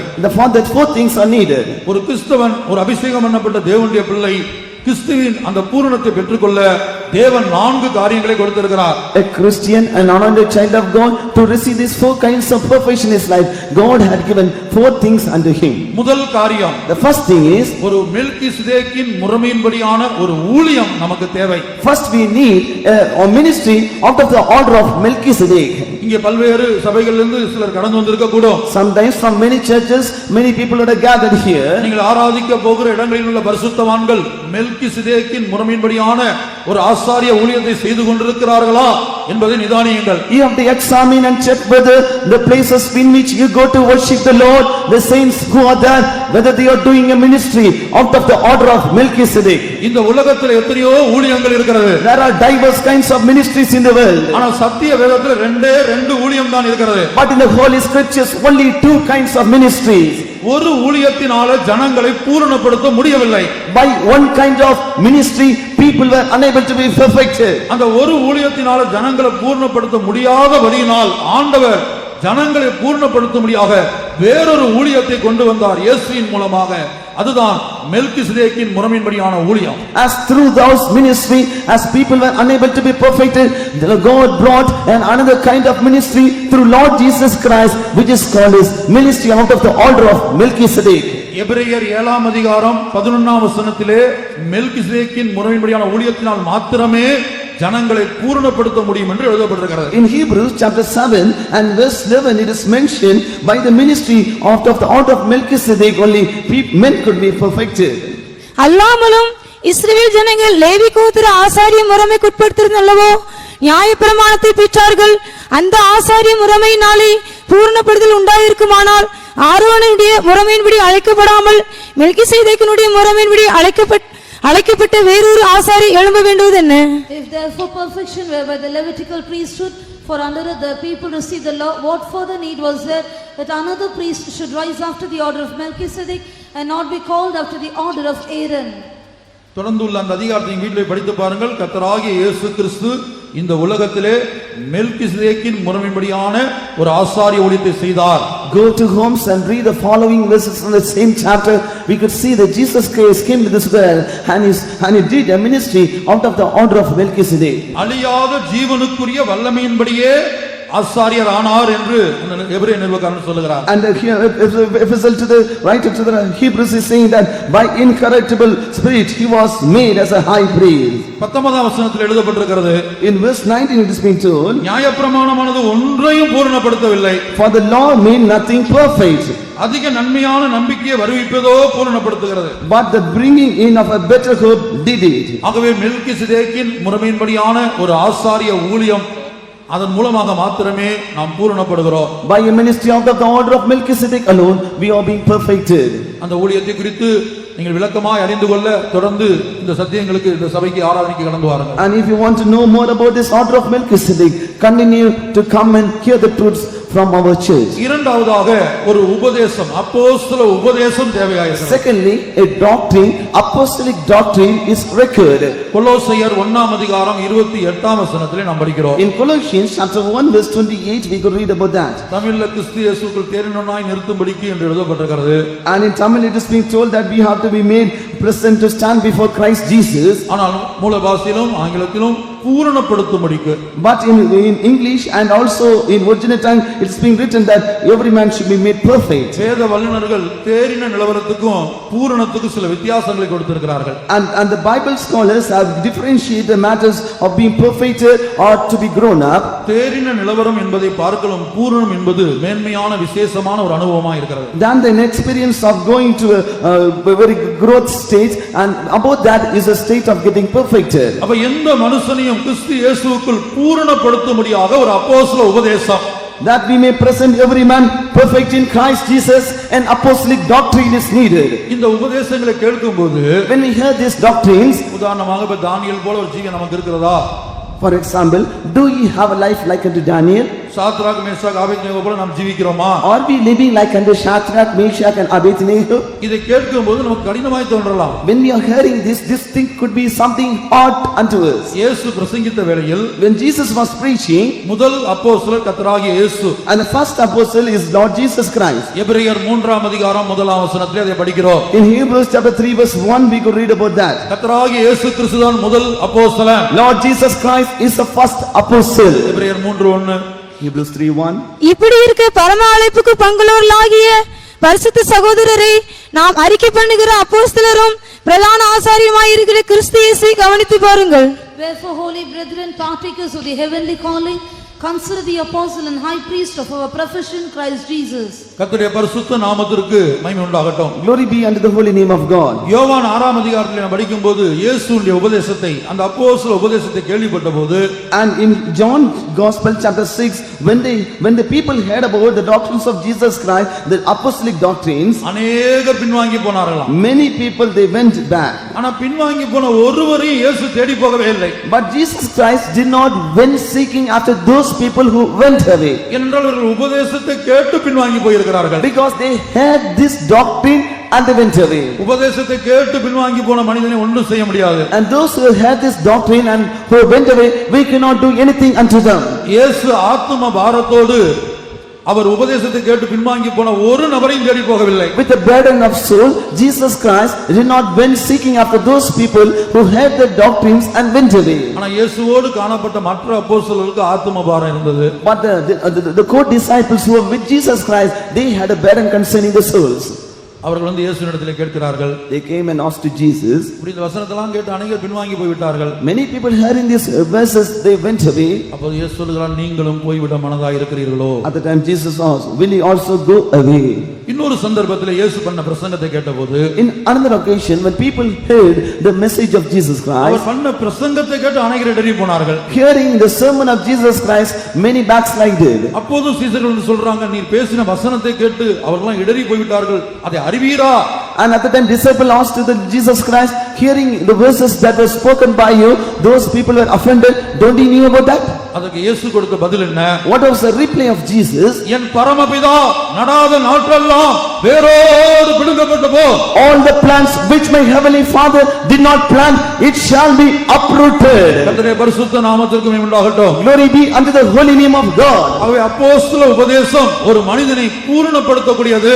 So an apostolic doctrine is able to perfect a person. ஒருவேளை நாம் கேள்விப்படுகிற உபதேசங்கள் நமக்கு கடினமாய் இருக்கலாம். Sometimes the doctrine that we are hearing will be a hard thing unto us. கைக்கொள்ள முடியாமல் இருக்கலாம். We cannot absorb those things. ஒருபோதும் உபதேசத்துக்கு விரோதமாய் நாம் பேசக்கூடாது. And we should not speak against the doctrine. உபதேசத்துக்கு எதிராக பேசக்கூடாது. We should not speak against the doctrine. ஆண்டவரே என்னால முடியல இந்த உபதேசப்படி ஜீவிக்க. Oh Lord, I am unable to live according to this doctrine. பாருங்க, அப்போஸ்தலருடைய உபதேசத்தை அந்த பெரோயா பட்டணத்தார் கேள்விப்பட்டபோது, When the city of Perea, they heard about this apostolic doctrine, காரியங்கள் இப்படி இருக்கிறதா? and whether the matters are like this. உபதேசத்தை கேட்டபோது When they hear these matters, தங்களுடைய ஜீவியத்தை ஒப்பிட்டு பார்க்கறாங்க. and they compare their life with it. உபதேசம் இப்படி சொல்லுகிறது, Doctrine is saying in this N manner, ஜீவியம் இந்த நிலத்தில் இருக்குது. my life is like this. உபதேசத்துக்கு ஏற்றவாறு என் ஜீவியத்தை நான் மாற்றிக்கொள்ள வேண்டும். So according to the doctrine, we have to change our life. காரியங்கள் இப்படி இருக்கிறதா என்று சொல்லி தினந்தோறும் வேத வாக்கியங்களை ஆராய்ந்து பார்த்ததினால் தெசலோனிக்கேயில் உள்ளவர்களை பார்க்கலாம் நற்குணசாலிகளாய் மாறினார்கள். And they daily searched the scriptures, and by that they were found more noble than the people of Thessalonians. வேதம் படிக்கிறது ஒரு அனுபவம், Reading the scripture is one part, வாசிக்கிறது ஒரு அனுபவம், and reading it that is another. தியானிக்கிறது ஒரு அனுபவம், Meditating is another experience. ஆராய்ச்சி பண்றது விசேஷமான அனுபவம். Examining it or searching it is very greater experience. பழைய ஏற்பாட்டு காலத்துல இரவும் பகலும் கர்த்தருடைய வேதத்திலே தியானமாய் இருக்கிற மனுஷன் பாக்கியவான். In Old Testament, he that meditated upon the word of God day and night is blessed. ஆனா புதிய ஏற்பாட்டு காலத்துல இயேசு சொல்லுகிறார், வேத வாக்கியங்களை ஆராய்ச்சி பண்ணுங்கள். But in New Testament, Jesus Christ is saying, search the scriptures. வேத வாக்கியங்களை ஆராய்ந்து பாருங்கள், சாட்சி கொடுக்கிறீர்கள் அவைகளே. And search the scriptures, those are the things which are giving witness concerning me. அவைகளால் உங்களுக்கு நித்திய ஜீவன் உண்டு. By those you will have eternal life. மாத்திரமல்ல, இந்த உபதேசத்தை நீங்கள் உட்கார்ந்து அப்படி கேட்டுக்கொண்டிருந்தாலே போதும், அது உங்களுக்குள்ள ஒரு பரிசுத்தத்தை கொண்டு வருகிறது. Not only that, when we are sitting just now and hearing this doctrine, it brings forth a holiness in your life. கர்த்தருடைய பரிசுத்த நாமத்திற்கு மகிமை உண்டாகட்டும். Glory be unto the holy name of God. உதாரணமாக வேதத்திலே நாம் பார்க்கும்போது, For example, from the scripture will you see, ரெண்டு நபரை குறித்து நான் சொல்லுகிறேன். I am telling about two persons. ஒன்று சிமேயி. First is Simeon. சிமேயின் இடத்துல சாலமன் சொல்றார், இந்த கீதரோன் ஆற்றை நீ தாண்டவே கூடாது. To Simeon, Solomon is saying that you should not pass over this river. இதை தாண்டற நாள்ல நீ சாகவே சாவாய். On the day you cross over, you shall surely die. ஒரு குறிக்கப்பட்ட இடத்தை குறித்து இதுக்குள்ள தான் நீ வாசம் பண்ணணும். And appointing a particular place, it has been told you have to stay here alone. பிரியமானவர்களே, இதை நாம் கேட்கும்போது இந்த குறிக்கப்பட்ட ஏரியா விட்டு எங்கேயும் போக கூடாது, இதுக்குள்ளே இருக்கணும்னு சொன்னா நமக்கு கடினமாய் தெரியும். And when we hear this, we have to stay here, not crossing this border. It will be something very hard thing unto us. ஆனா சிமேயி சொல்றா, நீ சொல்ற வார்த்தை நல்லதுதான். At the time Shimei is saying, it is a good matter that you are saying. கர்த்தருடைய பரிசுத்த நாமத்துக்கு உண்டாகட்டும். Glory be to the holy name of God. 3 வருஷம் அப்படி ஜீவித்தான் என்று நாம் பார்க்கிறோம். We could see that he lived in that place for 3 years. இனி எசேக்கியாவை எடுத்துக்கொள்ளுங்கள். Consider Ezekiel. வேதத்திலே எசேக்கியா ராஜாவை குறித்து படிக்கிறோம். In the Bible we read about King Ezekiel. எசேக்கியாவுக்கு விரோதமாக ஒரு தீர்க்கதரிசி சொல்லுகிறார். That was a prophecy uttered against King Ezekiel. நேரடியாய் பார்த்து சொல்லுகிறார். Directly it is being told. எசேக்கியா வியாதிப்பட்டிருந்த வேளையில, when Ezekiel was in sick bed, அவரை விசாரிக்கும்படியாக பாபிலோனிலிருந்து பிரபுக்கள் வந்தாங்க. and from Babylon people came to inquire about him. கர்த்தருடைய பரிசுத்த நாமத்துக்கு மகிமை உண்டாகட்டும். Glory be unto the holy name of God. அப்போது எசேக்கியா எல்லாவற்றையும் சுற்றி காண்பித்தார். And Ezekiel showed all the things. தங்களை தேடி வந்தவர்களிடத்தில் எல்லாவற்றையும் சுற்றி காண்பித்தார். And on those people who came inquiry him, he showed unto them all things. அதற்கு கர்த்தர் ஏசாயா தீர்க்கதரிசி அனுப்பி சொல்லுகிறார், And the Lord sent forth the prophet Isaiah unto him and told, உன்னுடைய பிள்ளைகள் சிறைப்பட்டு போவார்கள். and your children shall be taken in captive. Babylon அரண்மனையிலே அரண்மனை வேலைக்காரராய் இருப்பார்கள் என்று சொல்லுகிறார். And he is saying, they shall be servants in the house of, in the palace of king of Babylon. தேசத்துக்கே ஒரு ராஜா. He is a king of a country. அவனை பார்த்து முகத்துக்கு நேராக சொல்லுகிறார் தீர்க்கதரிசி. This prophet is coming and standing in front of him directly to his face. He is prophesying. உன் ஜீவியத்தில் இந்த தவறு வந்தபடினால், As this mistake has come in your life, உன்னுடைய சந்ததியார் பாபிலோனுக்கு சிறைப்பட்டு போவார்கள். உன் குமாரர் என்ன செய்வாங்க? அரண்மனை வேலைக்காரராய் இருப்பார்கள். and your seed shall be taken as captive to the kingdom of Babylon, and your sons shall be found as slaves in the palace of the king of Babylon. எசேக்கியா தீர்க்கதரிசியை பகைக்கவில்லை. King Ezekiel did not hate the prophet. என் குடும்பத்துக்கு விரோதமாய் சாபம் போட்டார் என்று சொல்லவில்லை. He did not say you are cursed against my family. அதை ஏற்றுக்கொள்கிறார். He is accepting it. கர்த்தருடைய பரிசுத்த நாமத்துக்கு மகிமை உண்டாகட்டும். Glory be to the holy name of God. நான் சொன்ன உபதேசத்தினாலே இப்பொழுதே சுத்தமாக இருக்கிறீர்கள். You are now sanctified by the doctrine which I have spoken unto you now. என்று இயேசு சொல்லுகிறார். Jesus is saying in this manner. ஆகவே அப்போஸ்தல உபதேசம் கடினமாக இருந்தாலும், So even though apostolic doctrine is hard, பின்வாங்கி போன அநேகரை போல நம்மில் ஒருவரும் இருக்கக்கூடாது. and we should not like unto those people who have gone away. என்னால முடியல ஆண்டவரே, என்னால முடியல ஆண்டவரே, எனக்கு உதவி செய்யும் என்று அவரை பிடித்துக் கொள்ள வேண்டும். We have to hold unto the Lord and claim, oh Lord, Lord help me, I am unable to live like that. இன்றைக்கு கடினமாய் கைக்கொள்ள முடியாமல் தெரிகிற உபதேசங்கள், The doctrines which are seem so hard that we cannot observe and keep in our life, நம்முடைய தேவனை விடாமல் பற்றிக்கொண்டு அவருடைய பாதத்தில் இருந்து நாம் பழகினால், and if you hold unto the Lord and if you are abiding in his feet and praying unto him, பின்னாட்கள் அந்த உபதேசத்தின்படி உங்களுக்கு ஜீவிப்பது இலகுவாக இருக்கும். அதுவே ஜீவியமாய் மாறிவிடும். in later days it will be very easy for you to live according to the doctrine, it will be your life. கர்த்தருடைய பரிசுத்த நாமத்திற்கு மகிமை உண்டாகட்டும். Glory be unto the holy name of God. அடுத்தபடியாக பூரணப்படும்படியாக மூன்றாவது ஒரு காரியம் தேவை. So to be perfected, we need a third thing. தேவன் கொடுத்திருக்கிறார். The Lord had given it. எபேசியர் 4:11 Ephesians chapter 4 verse 11. 5 விதமான உத்தியோகஸ்தர்கள். 5 kinds of offices. இந்த 5 விதமான உத்தியோகஸ்தர்களுடைய நடத்திப்பின் கீழ் இருக்கும்போது மாத்திரம்தான் நாம் பூரணப்பட முடியும். And when we are under the leading of these 5 kinds of offices, then alone we will be perfected. சபையிலே 5 உத்தியோகஸ்தர்களை கர்த்தர் கொடுத்திருக்கிறார். In the church, God had given 5 offices. அப்போஸ்தலர், Apostles, தீர்க்கதரிசிகள், prophets, மேய்ப்பர், evangelists, போதகர், pastors, சுவிசேஷகர். and teachers. இந்த 5 உத்தியோகஸ்தருடைய நடத்திப்பின் கீழ் இருக்க வேண்டும். And we should be found under the leading of these 5 offices. உபதேசம் ஒன்றுதான். All the doctrines are same. ஒரே உபதேசம் தான். Same, one doctrine. ஆனா இந்த 5 உத்தியோகஸ்தருடைய நடத்திப்பு அவங்களுடைய அழைப்புக்கு ஏற்றபடி சபையில வித்தியாசமா இருக்கும். But according to the calling of God, the leading of these 5 kinds of offices will be found differently in the church. ஒரு இடத்துல ஒரு விசுவாசி சகோதரன் இடத்துல இப்படி சொன்னார். In a place a believer brother told unto me. முதல்ல இருந்த பிரதர் இப்படி சொன்னார். The previous brother told in this manner. அதுக்கு முன்னாடி உள்ள பாஸ்டர் இப்படி சொன்னார். The previous pastor told in this manner. இப்போ ஒருத்தர் வந்திருக்கார், அவர் வேற மாதிரி சொல்றார். Now a person has come, he is saying in something differently. கர்த்தருடைய பரிசுத்த நாமத்துக்கு மகிமை உண்டாகட்டும். Glory be unto the holy name of God. பிரியமானவர்களே, தமிழ்ல தமிழ் கிளாஸ்ல நீங்க சின்ன வகுப்புல போனீங்கன்னா தமிழ் வாத்தியார் சொல்லுவாரு, இப்படி படத்தை போட்டு டா, தமிழ்ல இது டான்னு சொல்லுவார். And if you go to Tamil class in young age, the Tamil teacher will draw this ta and he will show it is ta. இந்த உருவத்தை போட்டு இது டா என்று சொல்லுவார். And he mark this thing on the board and say this is ta. Tamil class முடிஞ்சு. Tamil class is getting completed. English வாத்தியார் வர்றாரு. This English teacher is coming. அதே உருவத்தை காண்பித்து this is L அப்படிங்கிறார். And the same image he will focus and say this is L. என்ன இந்த உருவத்தை போட்டு தமிழ் வாத்தியார் டான்னு சொன்னார், இவர் வந்து L என்றார். Tamil teacher came and told it is ta, but now the another teacher is coming and saying it is L. அடுத்து இங்கிலீஷ் பீரியட் முடிகிறது. English period comes to an end. கணக்கு வாத்தியார் வர்றார். Max teacher is coming. அதே உருவத்தை போட்டு this is right angle triangle அப்படின்றார். And he is marking the same image and saying that this is right angle triangle. கர்த்தருடைய பரிசுத்த நாமத்துக்கு மகிமை உண்டாகட்டும். Glory be unto the holy name of God. அப்ப ஸ்கூல்ல படிக்கும்போது நம்ம என்ன செய்தோம்? When we are studying in the school, what we told? Tamil பரீட்சை எழுதும்போது டா என்று நினைத்துக் கொண்டோம். When we are writing Tamil exam, we will write it as ta. ஆங்கில பரீட்சைக்கு போகும்போது அது L. And when you go for English exam, it is called as L. Mathematics போனா அது right angle triangle. And when you go for the mathematics exam, it is right angle triangle. உலக பிரகாரமான படிப்புல நமக்கு எந்த கன்ஃபியூஷனும் உண்டாகல. Worldly type of education did not bring forth any confusion in your life. கர்த்தருடைய பரிசுத்த நாமத்திற்கு மகிமை உண்டாகட்டும். Glory be unto the holy name of God. இன்றைக்கு 5 உத்தியோகஸ்தத்துல ஒரே ஒரு உத்தியோகஸ்தரை மட்டும்தான் ஜனங்கள் பகைக்கக்கூடியவர்களா இருக்கிறார்கள். Among these 5 kinds of officers, people are hating one officer. வெறுக்கக்கூடியவர்களா இருக்கிறார்கள். They are hating him. ஏற்றுக்கொள்ள மறுக்கக்கூடியவர்களா இருக்கிறார்கள். Unable to accept them. இல்ல குறிக்கப்பட்ட அந்த ஊழியக்காரர் இருக்கிற வரைக்கும் அந்த இடத்துக்கு கூட்டத்துக்கு போவாங்க, வேற ஏதாவது இடத்துக்கு கூட்டத்துக்கு போறாங்க. Till the particular a servant of God is on that place, they will not go to the place for worship, they will go to some other place. அந்த உத்தியோகம் என்ன?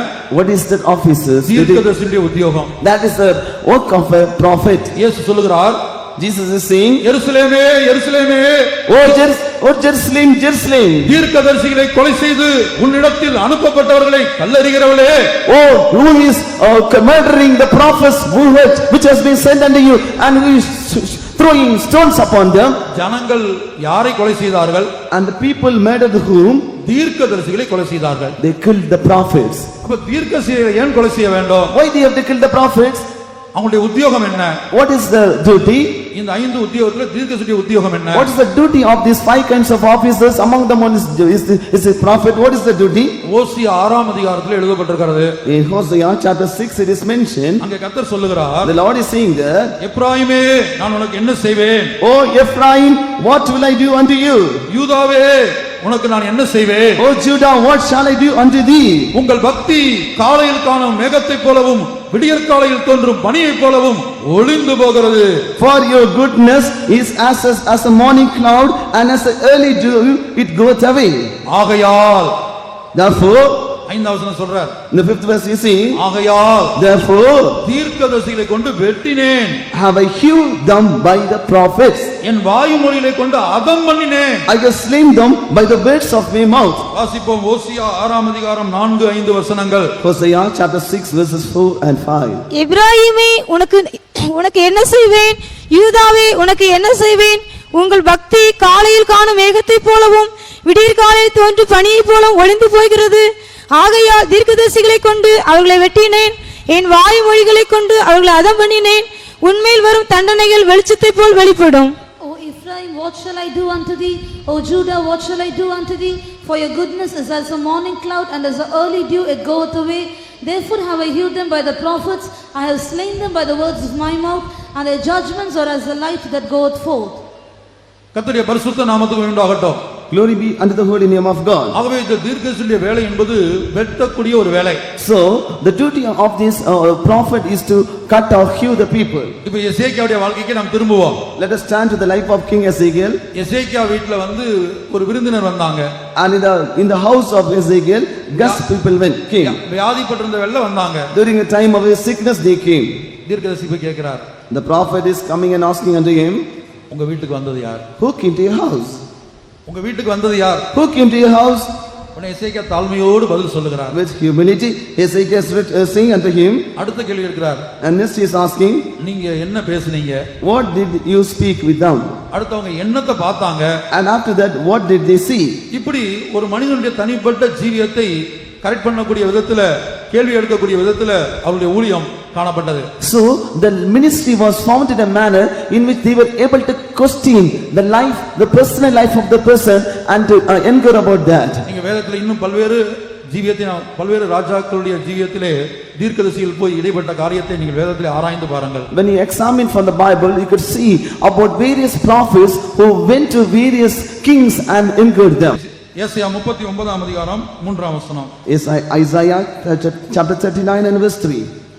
3-4. Then came Isaiah the prophet unto King Hezekiah and said unto him, what said these men, and from whence came they unto thee? And Hezekiah said, they are come from a far country unto me, even from Babylon. Then said he, what have they seen in thine house? And Hezekiah answered, all that is in mine house have they seen. There is nothing among my treasures that I have not showed them. அப்பொழுது ஏசாயா தீர்க்கதரிசி எசேக்கியா ராஜாவினிடத்தில் வந்து, அந்த மனுஷர் என்ன சொன்னார்கள், எங்கே இருந்து உம்மிடத்தில் வந்தார்கள் என்று கேட்டான். அதற்கு எசேக்கியா, பாபிலோன் என்னும் தூர தேசத்திலிருந்து என்னிடத்திற்கு வந்தார்கள் என்றான். அப்பொழுது அவன், உம்முடைய வீட்டில் என்னத்தை பார்த்தார்கள் என்று கேட்டான். அதற்கு எசேக்கியா, என் வீட்டில் உள்ள எல்லாவற்றையும் பார்த்தார்கள், என் பொக்கிஷங்களில் நான் அவர்களுக்கு காண்பியாத பொருள் ஒன்றும் இல்லை என்றான். தொடர்ந்துள்ள வசனங்களை படித்து பார்த்தால் ஒரு நியாய தீர்ப்பை அறிவிக்கிறார். In the following verses he is not declaring a judgment upon them. கர்த்தருடைய பரிசுத்த நாமத்திற்கு மகிமை உண்டாகட்டும். Glory be to the holy name of God. ஆகவே சபையிலே 5 விதமான உத்தியோகஸ்தர்கள் இருக்கிறார்கள்.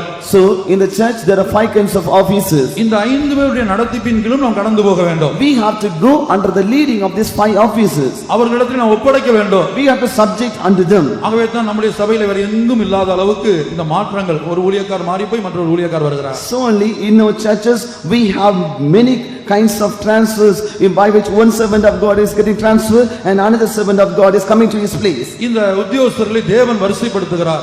And the Lord is ordering these officers. 1 கொரிந்தியர் 12ஆம் அதிகாரம் 28ஆம் வசனத்திலே படிக்கிறோம். 1 Corinthians 12:28 we could read about that. தேவனானவர் சபையிலே முதலாவது அப்போஸ்தலர்களையும், and God has set first apostles in the church, இரண்டாவது ஸ்தானம் தீர்க்கதரிசிகளுக்கு, secondly prophets, இரண்டாவது தீர்க்கதரிசிகளையும், secondly prophets, மூன்றாவது போதகர்களையும், thirdly teachers, பின்பு அற்புதங்களையும், பின்பு குணமாக்கும் வரங்களையும், ஊழியங்களையும், ஆளுகைகளையும், பலவித பாஷைகளையும் ஏற்படுத்தினார். after that miracles, then gifts of healing, helps, governments. கர்த்தருடைய பரிசுத்த நாமத்திற்கு மகிமை உண்டாகட்டும். Glory be unto the holy name of God. ஆகவே ஏதாயிலும் பரிசுத்தவான்கள் மேல், ஊழியர்கள் மேல் நீங்கள் வருத்தமுள்ளவர்களாய் இருந்தால், So if you are having any grief upon any servant of God or any saint of God, இப்போதே ஒப்புரவாகும்படியாய் தீர்மானம் பண்ணுங்கள். make a decision to be reconciled with them.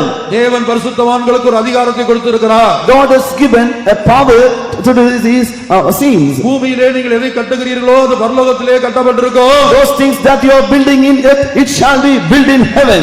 பூமியிலே எதை கட்டவிழ்ப்பீர்களோ அது பரலோகத்திலே கட்டவிழ்க்கப்படும். Those things which you are loosening in this earth shall be loosened in heaven. ஆகவே தேவன் இந்த 5 உத்தியோகஸ்தர்களையும் சபைக்கு தானமாய் கொடுத்திருக்கிறார் என்று எழுதப்பட்டிருக்கிறது. So the Lord is saying that the God has given the 5 offices as a gift unto the church. ஆகவே இந்த 5 உத்தியோகஸ்தர்களும் நம்முடைய பூரணத்துக்காகவே பிரயாசப்படுகிறார்கள். So these 5 officers are laboring for the sake of our perfection. அவர்கள் மூலமாகத்தான் இந்த பூரணத்தை நாம் அடைய முடியும். By them alone we can receive this perfection. இப்போ படிக்கிற வேளையில நீங்க SSLC படிக்கிறீங்க வைத்துக்கொள்ளுங்க, இல்ல வேற ஏதாவது படிப்பு படிக்கும்போது சில சப்ஜெக்ட்ஸ் வந்து உங்களுக்கு கஷ்டமா இருக்கும். When you are studying SSLC or some other examination, certain subject will be found something hard unto you. அப்ப குறிக்கப்பட்ட கிளாஸ் வந்து படிப்பு வராதவங்க கட் அடிச்சு ஓடிடுவாங்க. So during the particular class they will say it is hard to learn, so they cut the class and go out. ஆனா எப்படியாவது pass பண்ண வேண்டும் என்கிற எண்ணம் உள்ளவங்க என்ன செய்வாங்க? But some people who are having the intention, somehow I should pass in this subject, what they will do?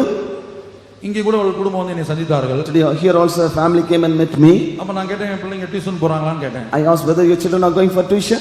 அப்ப அவர் சொன்னார், மேத்தமெட்டிக்ஸ் மட்டும் பிள்ளைக்கு கஷ்டமா இருக்கிறது, அதனால மேத்தமெட்டிக்ஸ் டியூஷன் அனுப்புறோம். For my child, she is facing hard for mathematical subjects, so mathematics alone she is going for tuition. அப்ப எந்த படிப்பு கடினமா இருக்கிறதோ அந்த படிப்புக்கு டியூஷன் வச்சு படிக்கிறோம், கஷ்டப்பட்டு இன்னும் கொஞ்சம் டைம் ஸ்பெண்ட் பண்றோம். So with whatever subject is found hard, difficult unto us, we are having extra time tuition and we are spending extra hour for that. ஆகவே இந்த 5 உத்தியோகஸ்தருடைய நடத்திப்பின் கீழ் ஒப்பு கொடுத்து நாம் ஜீவிக்க வேண்டும்.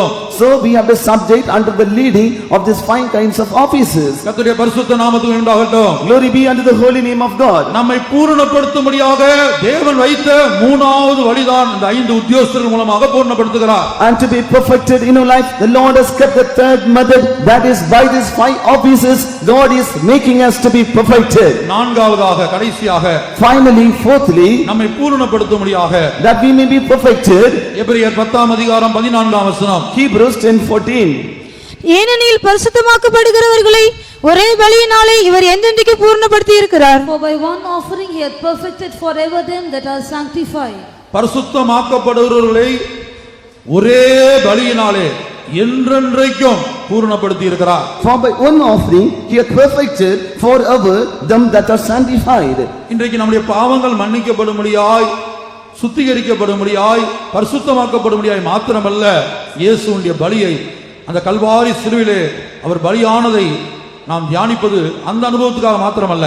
And we are meditating upon the sacrifice of Jesus Christ upon the cross of Calvary, not only for our forgiveness, not only for our cleansing, not only for our sanctification. நம்முடைய பூரணத்துக்காகவும் அந்த பலியை நாம் தியானித்து தியானித்து தியானித்து தியானித்து நாம் பலியாய் மாற வேண்டும். And for our perfection we have to meditate upon the offering sacrifice of Jesus and be perfected. ஆகவே அருமையான தேவனுடைய பிள்ளையே, So dear beloved child of God, இந்த பூரணத்தை நான் பெற்றுக்கொள்ள முடியுமா? can I receive this perfection? என்னால் இயேசுவை போல மாற முடியுமா? Can I be made equal unto like Jesus Christ? இப்படிப்பட்ட சந்தேகம், அதைரியம் வேண்டாம். Let us not have this doubt and discouragement.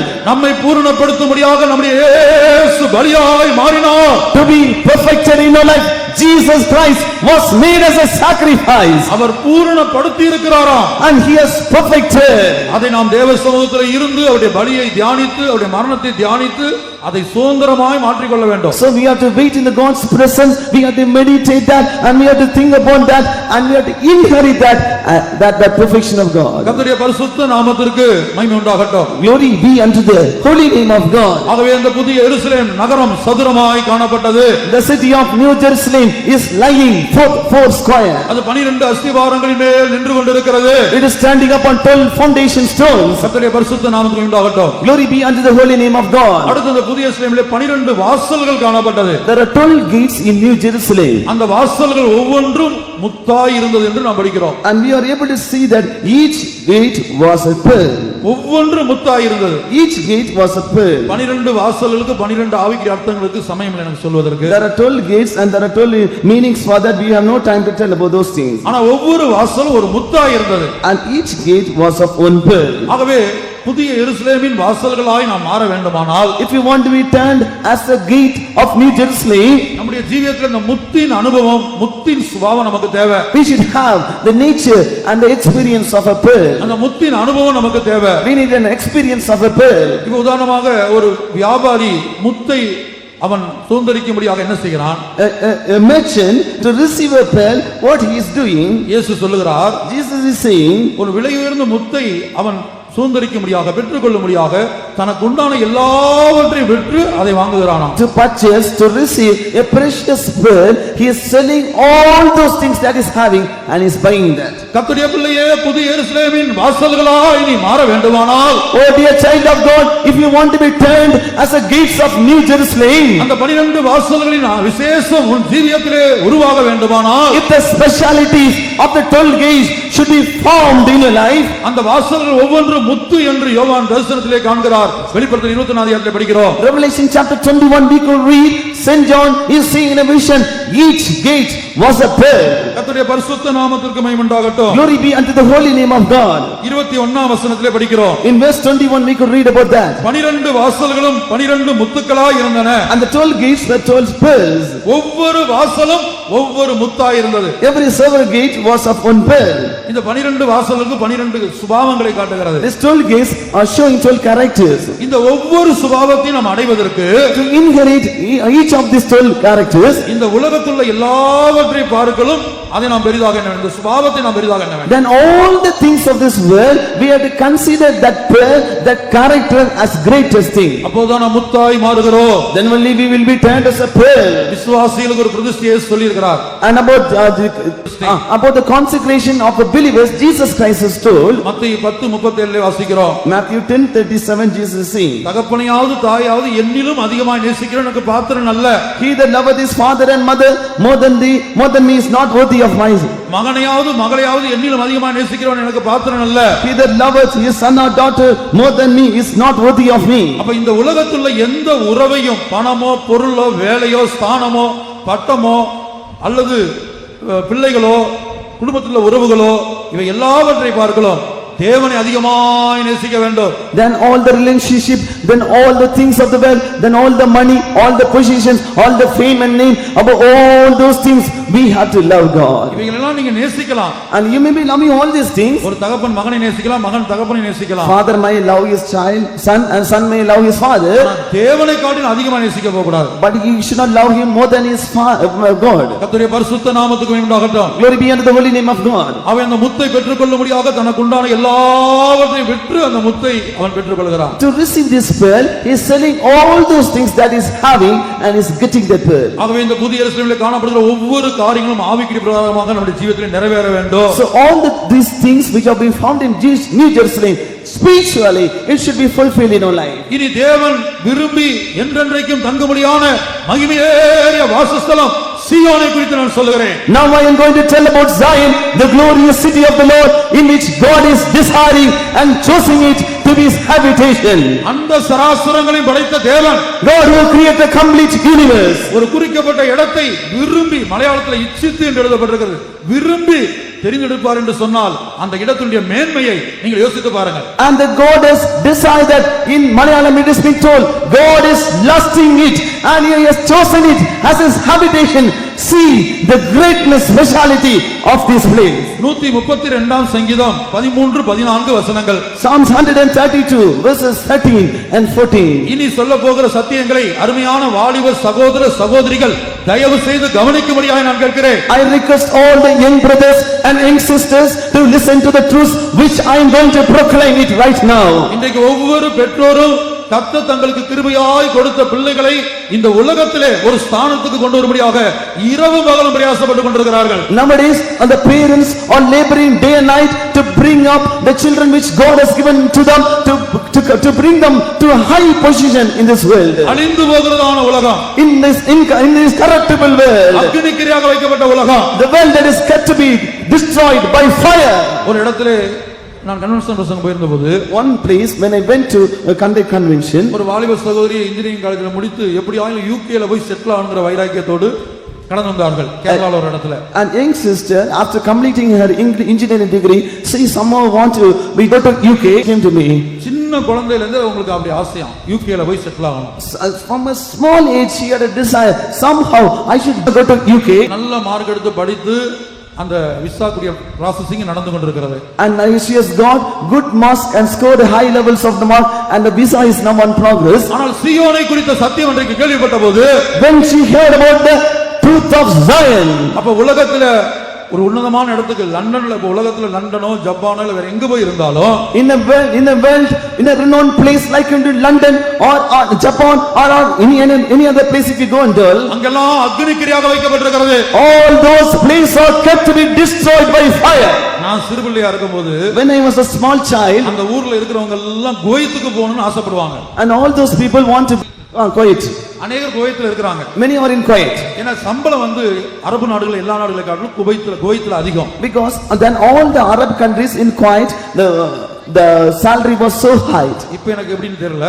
I do not know the present situation. நான் சொல்றது ஒரு 20-30 வருஷத்துக்கு முன்னாடி. Some 25 or 30 years before. கர்த்தருடைய பரிசுத்த நாமத்துக்கு உண்டாகட்டும். Glory be to the holy name of God.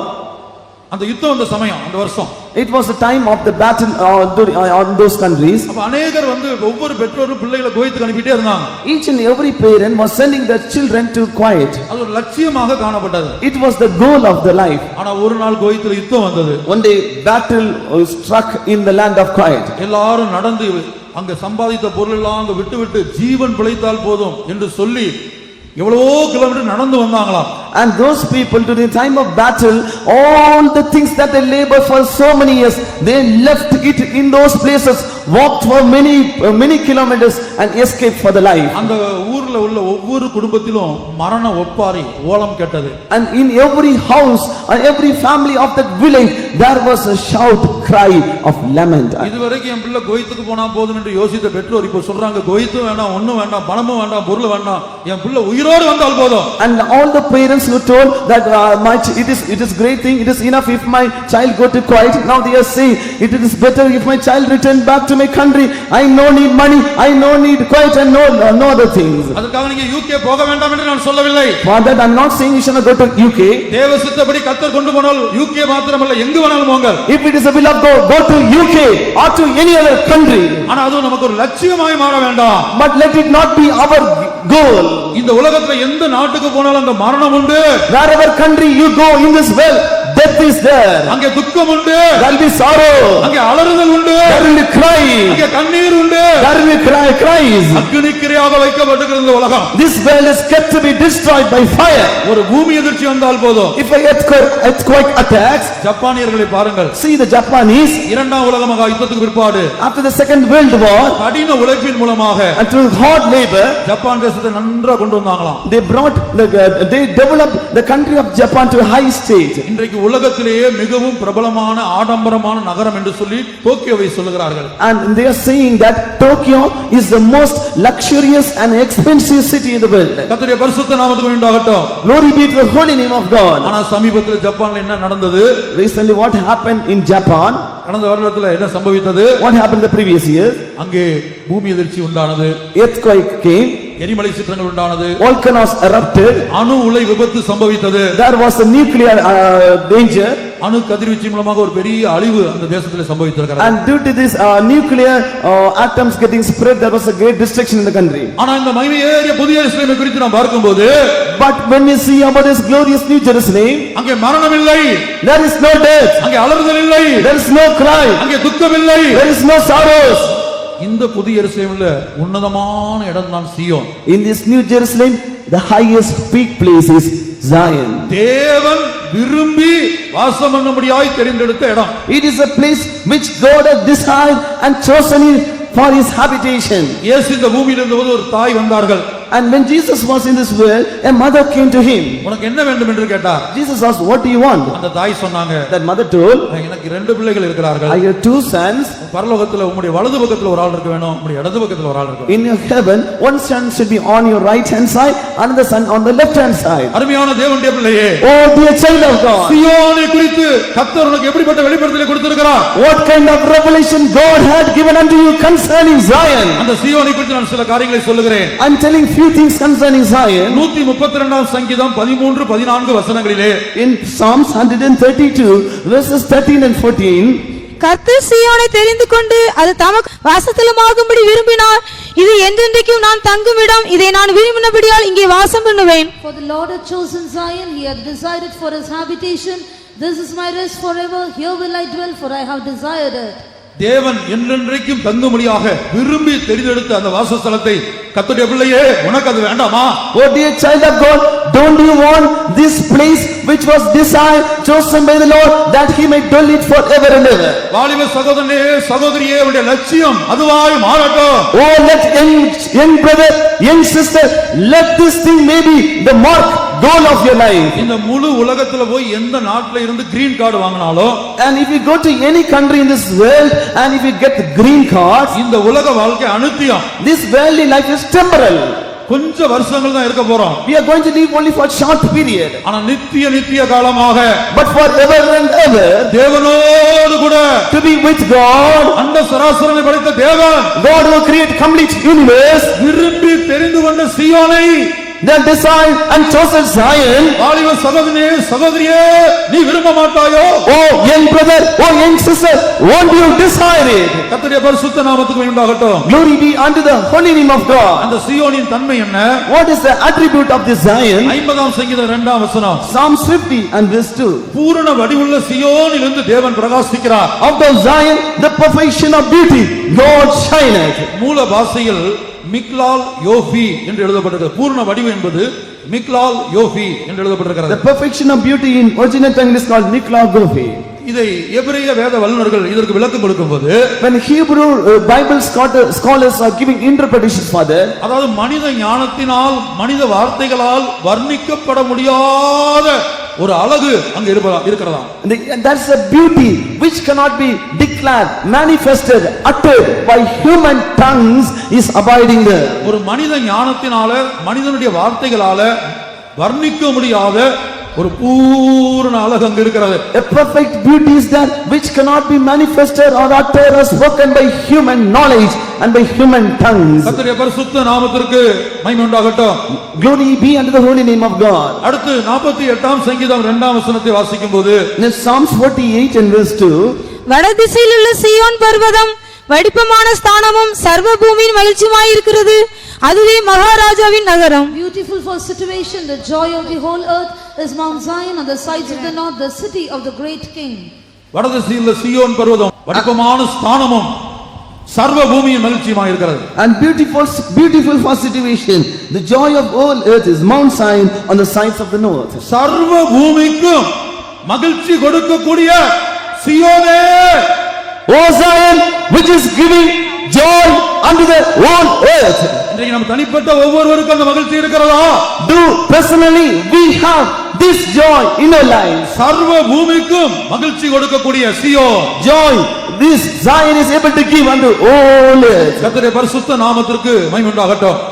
Let there be glory unto the holy name of God. இனி 50ஆம் சங்கீதம் 2ஆம் வசனம். In Psalms 50 and verse 2, பூரண வடிவுள்ள சீயோனிலிருந்து தேவன் பிரகாசிக்கிறார். Out of Zion, the perfection of beauty, God hath shined. பூரண வடிவுள்ள சீயோனிலிருந்து தேவன் பிரகாசிக்கிறார். out of Zion, the perfection of beauty, God hath shined. அதான் பூரண வடிவு என்பது மிக்லால் யோபி. That is Mikla Gofi, the perfection of beauty. அடுத்து பிரகாசிக்கிறார் என்று எழுதப்பட்டிருக்கிறது. And it is mentioned God is shining. அது Jaffa என்று சொல்லுகிறார்கள். It's been told Alpha. அது ஒரு சூரியனுடைய பிரகாசம் அல்ல. It is not the brightness of a single sun. எத்தனையோ சூரியனுடைய பிரகாசம் இருக்கிறதா. It is a brightness composed by the brightness of many suns. சீயோனிலே இருளிலே பிரியமானவர்களே, Oh beloved ones, there is no darkness at all in Zion. இருளோடு ஒரு மனிதன் கடந்து வந்தால், If a man comes with darkness, இந்த சீயோனுக்கு போகிற தேவ ஊழியர்களிடத்திலே வரும்போது, when they come to a servant of God who is marching towards Zion, ஒரு சீயோனின் உருவாக்குதல் ஒரு மனிதனுக்குள்ளே ஒரு தேவ ஊழியனுக்குள்ளே நடந்து கொண்டிருக்குமானால், when a formation of Zion is on progress in a servant of God's life, அந்த பிரகாசம் இருளிலே கடந்து வந்த இருளோடு கடந்து வந்த மனிதனுடைய அந்தகாரத்தை அகற்றுகிறது. and that light, that brightness, the shining from the servant of God is able to remove the darkness which a person came in his life. ஆகவே இந்த சீயோனை நாம் வாஞ்சிப்போமாக, So let us desire this Zion. அந்த சீயோனாய் உருவாக்கப்படும்படியாய் தவிப்போமாக. Let us wait with agony that we should be turned, molded like unto this Zion. அந்த சீயோனை குறித்து 102ஆம் சங்கீதம் In Psalms 102, 13 முதல் 15 வரை உள்ள வசனங்கள். verses 13 to 15, தேவரே எழுந்திருளி சீயோனுக்கு இறங்குவீர், அதற்கு தயவு செய்யும் காலமும் அதற்காக குறித்த நேரமும் வந்தது. உம்முடைய ஊழியக்காரர் அதன் கல்லுகள் மேல் வாஞ்சை வைத்து அதன் மண்ணுக்கு பரிதபிக்கிறார்கள். கர்த்தர் சீயோனை கட்டி தமது மகிமையில் வெளிப்படுவார். Thou shalt arise and have mercy upon Zion, for the time to favor her, yea, the set time is come. For thy servants take pleasure in her stones, and favor the dust thereof. When the Lord shall build up Zion, he shall appear in his glory. சீயோனை பகைக்கிறவர்கள் பின்னிட்டு திரும்புவார்கள். And all those people which hate Zion shall return. சீயோனை பகைக்கிறவர்களுக்கு என்னென்னலாம் சம்பவிக்கும் என்று சங்கீதத்தில் எழுதப்பட்டிருக்கிறது. And in Psalms it is written about the people, about the state of those people who will hate Zion. தீர்க்கதரிசன புத்தகத்தில் எழுதப்பட்டிருக்கிறது. In prophetical books it is written. இந்த சீயோனை குறித்து நாம் என்ன பார்க்கிறோம்? What we see about this Zion? தேவரீர் எழுந்தருளி சீயோனுக்கு இறங்குவீர். O Lord, thou shalt arise and have mercy upon Zion. அதற்கு தயவு செய்யும் காலமும் அதற்காக குறித்த நேரமும் வந்தது. For the time to favor her, and the set time is come. அடுத்து ஒரு காரியத்தை சொல்லுகிறார். And the nestly the Lord is saying one thing. அதுதான் ஒவ்வொரு ஊழியருடைய வாழ்க்கையிலும் நிறைவேற வேண்டும். And it should be fulfilled in the life of every servant of God. உம்முடைய ஊழியக்காரர் அதன் கல்லுகள் மேல் வாஞ்சை வைத்து, For the servants take pleasure in her stones, அதன் மண்ணுக்காக பரிதவிக்கிறார்களாம். and favor the dust thereof. அப்ப சீயோனிலே ஒரு கல் காணப்படுகிறது, சீயோனிலே ஒரு மண் காணப்படுகிறது. So in Zion there is a stone, there is a dust also. அப்ப இந்த கல் என்றால் என்ன, மண் என்றால் என்ன? So what does this stone and dust denote? வெளிப்படுத்தின விசேஷம் 21ஆம் அதிகாரத்துக்கு நாம் திரும்பும்போது, When you return back to Revelation chapter 21, புதிய எருசலேமின் அஸ்திவாரம் தான் சீயோனாய் இருக்கிறது. and the foundation of New Jerusalem is Zion. அந்த சீயோன் 12 அஸ்திவார கற்களுடையதா இருக்கிறது. And that New Jerusalem is having 12 foundation stones. அந்த 12 அஸ்திவார கற்கள் ஒவ்வொன்றும் ஒவ்வொரு மகிமையோடு காணப்படுகிறது. The 12 foundation stones are having a separate glory. வாசிப்போம் வெளிப்படுத்தின விசேஷம் 21ஆம் அதிகாரம் 19-20 வசனங்கள். Revelation chapter 21, let us read verses 19 and 20.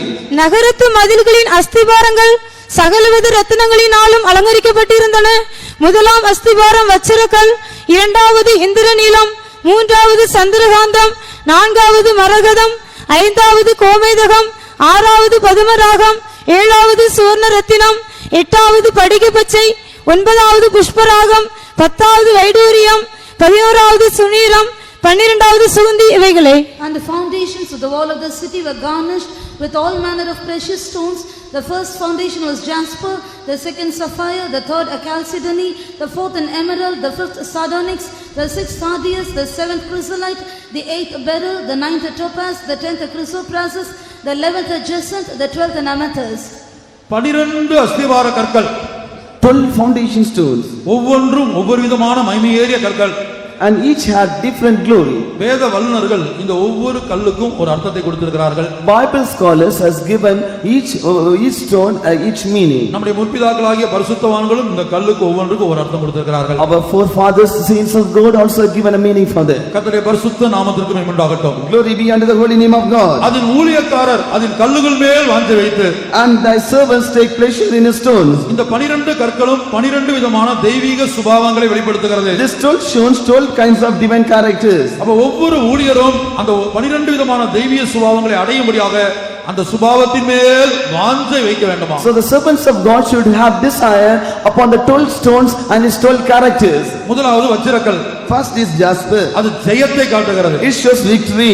இரண்டாவது இந்திரநீலம், Second sapphire, அது தேவ அன்பை காட்டுகிறது. it shows the love of God. மூன்றாவது சந்திரகாந்தம், Thalicalcality, அது ஜீவியத்தின் தூய்மையை காட்டுகிறது. it shows the purity of life. நான்காவது மரகதம், Fourthly emerald, அது சமாதானத்தை செழிப்பையும் காட்டுகிறது. it shows peace and prosperity. ஐந்தாவது கோமேதகம், Fifthly sardonyx, அது பக்தி வைராக்கியத்தை காட்டுகிறது. it shows a zealous nature. ஆறாவது பதுமராகம், Sixthly sardius, அது இயேசுவின் இரத்தத்தை காட்டுகிறது. it shows the blood of Jesus. ஏழாவது சொர்ண ரத்தினம், Seventh chrysolite, அது விசுவாசத்தை காட்டுகிறது. it shows faith. எட்டாவது படிக பச்சை, And eighth beryl, அது தேவ ஞானத்தையும் நியாயம் விசாரிக்கிற சுபாவத்தையும் காட்டுகிறது. it shows the wisdom of God and judging. ஒன்பதாவது புஷ்பராகம், Ninth topaz, அது நம்பிக்கையை காட்டுகிறது. it shows hope. வைடூரியம், And chrysoprase, அது கற்பை காட்டுகிறது, கற்பு. it shows chastity.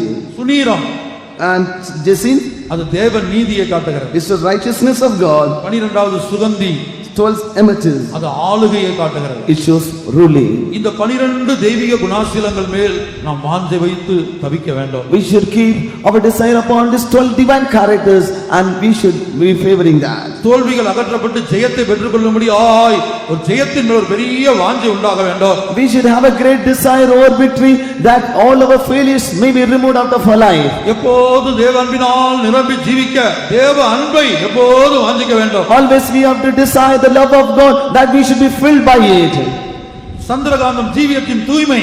And third is sapphire, the purity of life. நம்முடைய ஆவி ஆத்தும சரீரம் தூய்மையாய் காக்கப்படும்படியாக அதன் மேல் வாஞ்சை வைத்து அந்த ஜீவியத்துக்காக தேவ சமூகத்தில் நிற்க வேண்டும். That our soul, spirit and body should be sanctified. We should have a desire upon the purity of our life. மரகதம் சமாதானத்தை காட்டுகிறது. Calcutta shows the peace. எந்த சூழ்நிலையும் எந்த காரியத்துக்காக நம்முடைய சமாதானத்தை நாம் இழந்து போக கூடாது. For any occasion we should not lose the peace of our life. அழிந்து போகிற காரியங்களுக்காக சமாதானத்தை இழந்து போக கூடாது. For the worldly things we should not lose the peace. லோத்துக்கும் ஆபிரகாமுக்கும் ஒரு பிரச்சனை வந்தது.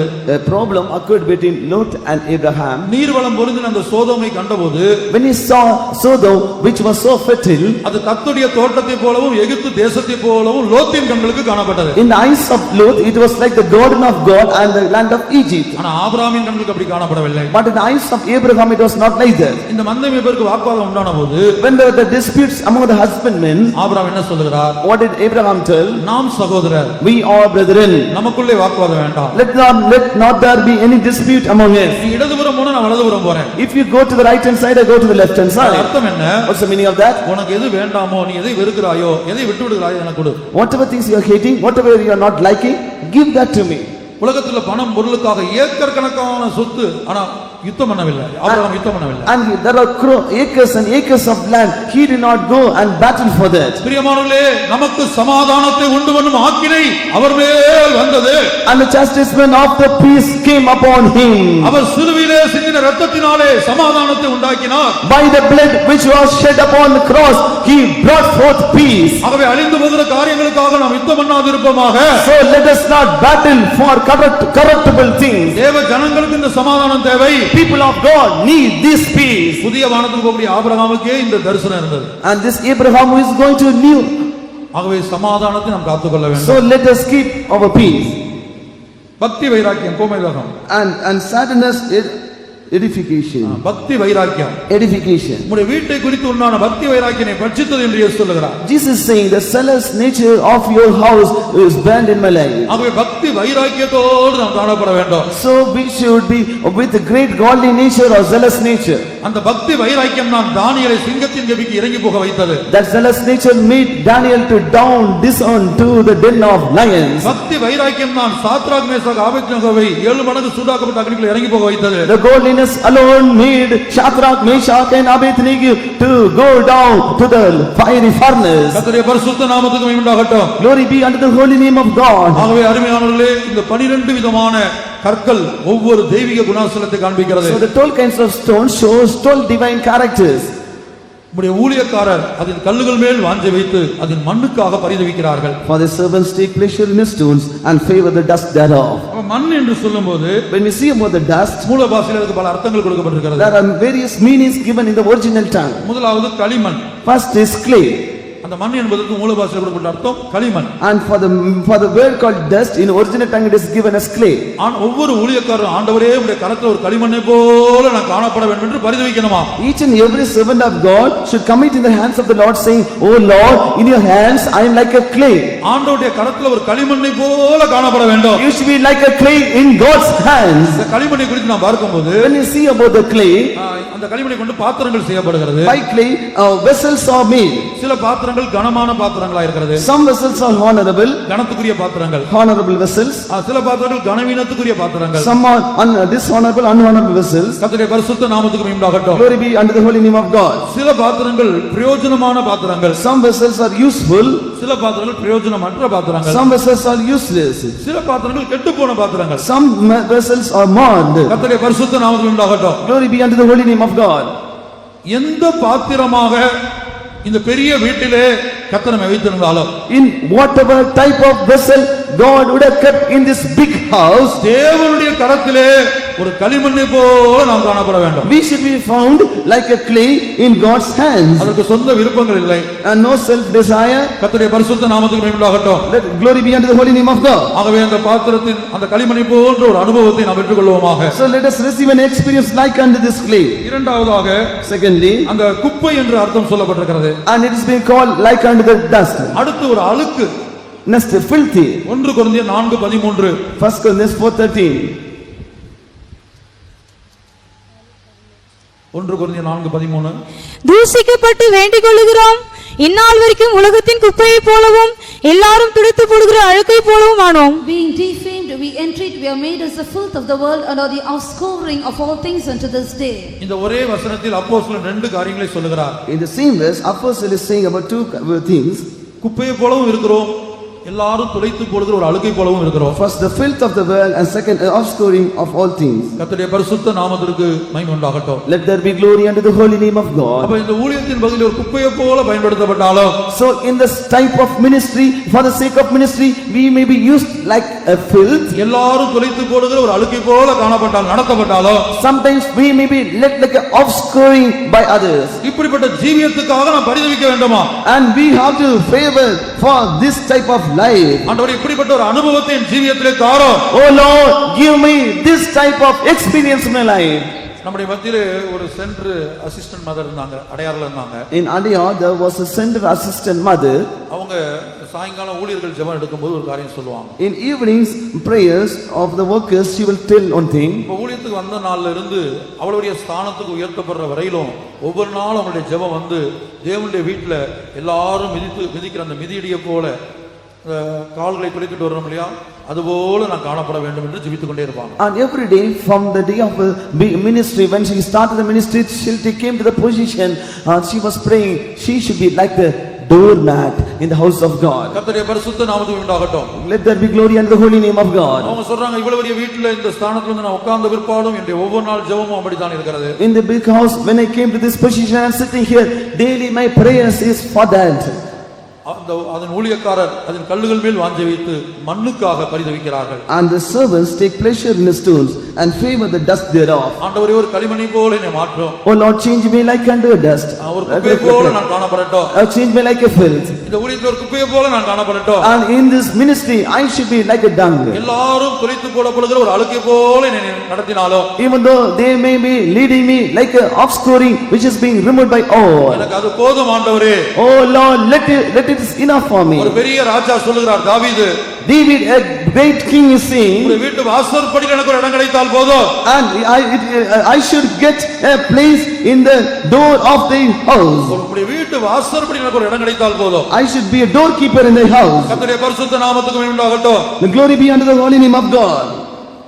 நம்முடைய ஊழியக்காரர் கல்லுகள் மேல் வாஞ்சை வைத்து மண்ணுக்காக பரிதவிக்கிறார்கள். And the servants take pleasure in the stones and favor the dust thereof. ஆகவே அந்த மகிமையேறிய சீயோனாய் மாற்றும்படி, To be turned as a glorious Zion. இந்த சுபாவங்களை ஆண்டவர் பல்வேறு பாதைகள் வழியாக நடத்தி, And Lord God is leading us through various paths and creating these characters in our life. பல்வேறு மனிதர்களை நமக்கு விரோதமாய் எழுப்பி, Arising up many men against us. நம்மை உடைத்து நொறுக்கி இப்படிப்பட்ட பாதையிலே நடத்தி அந்த மகிமையேறிய ஸ்தானத்துக்கு அவர் இருக்கக்கூடிய அந்த இடத்துக்கு நம்மை தகுதிப்படுத்துகிறார். Breaking us, crushing us, pondering us and molding us, and the Lord is making us to be fit to be found in the same glorious place where he is dwelling. அடுத்து சீயோனிலே பிரவேசிக்க சில தகுதிகளை வெளிப்படுத்தல் 14ஆம் அதிகாரம் முதல் 5 வசனங்களிலே பார்க்கிறோம். In Revelation chapter 14, the first 5 verses, we could find out certain qualification needed to go to this Mount Zion. சில வசனங்கள் தமிழிலே அது தெளிவாக இல்லை. In certain verses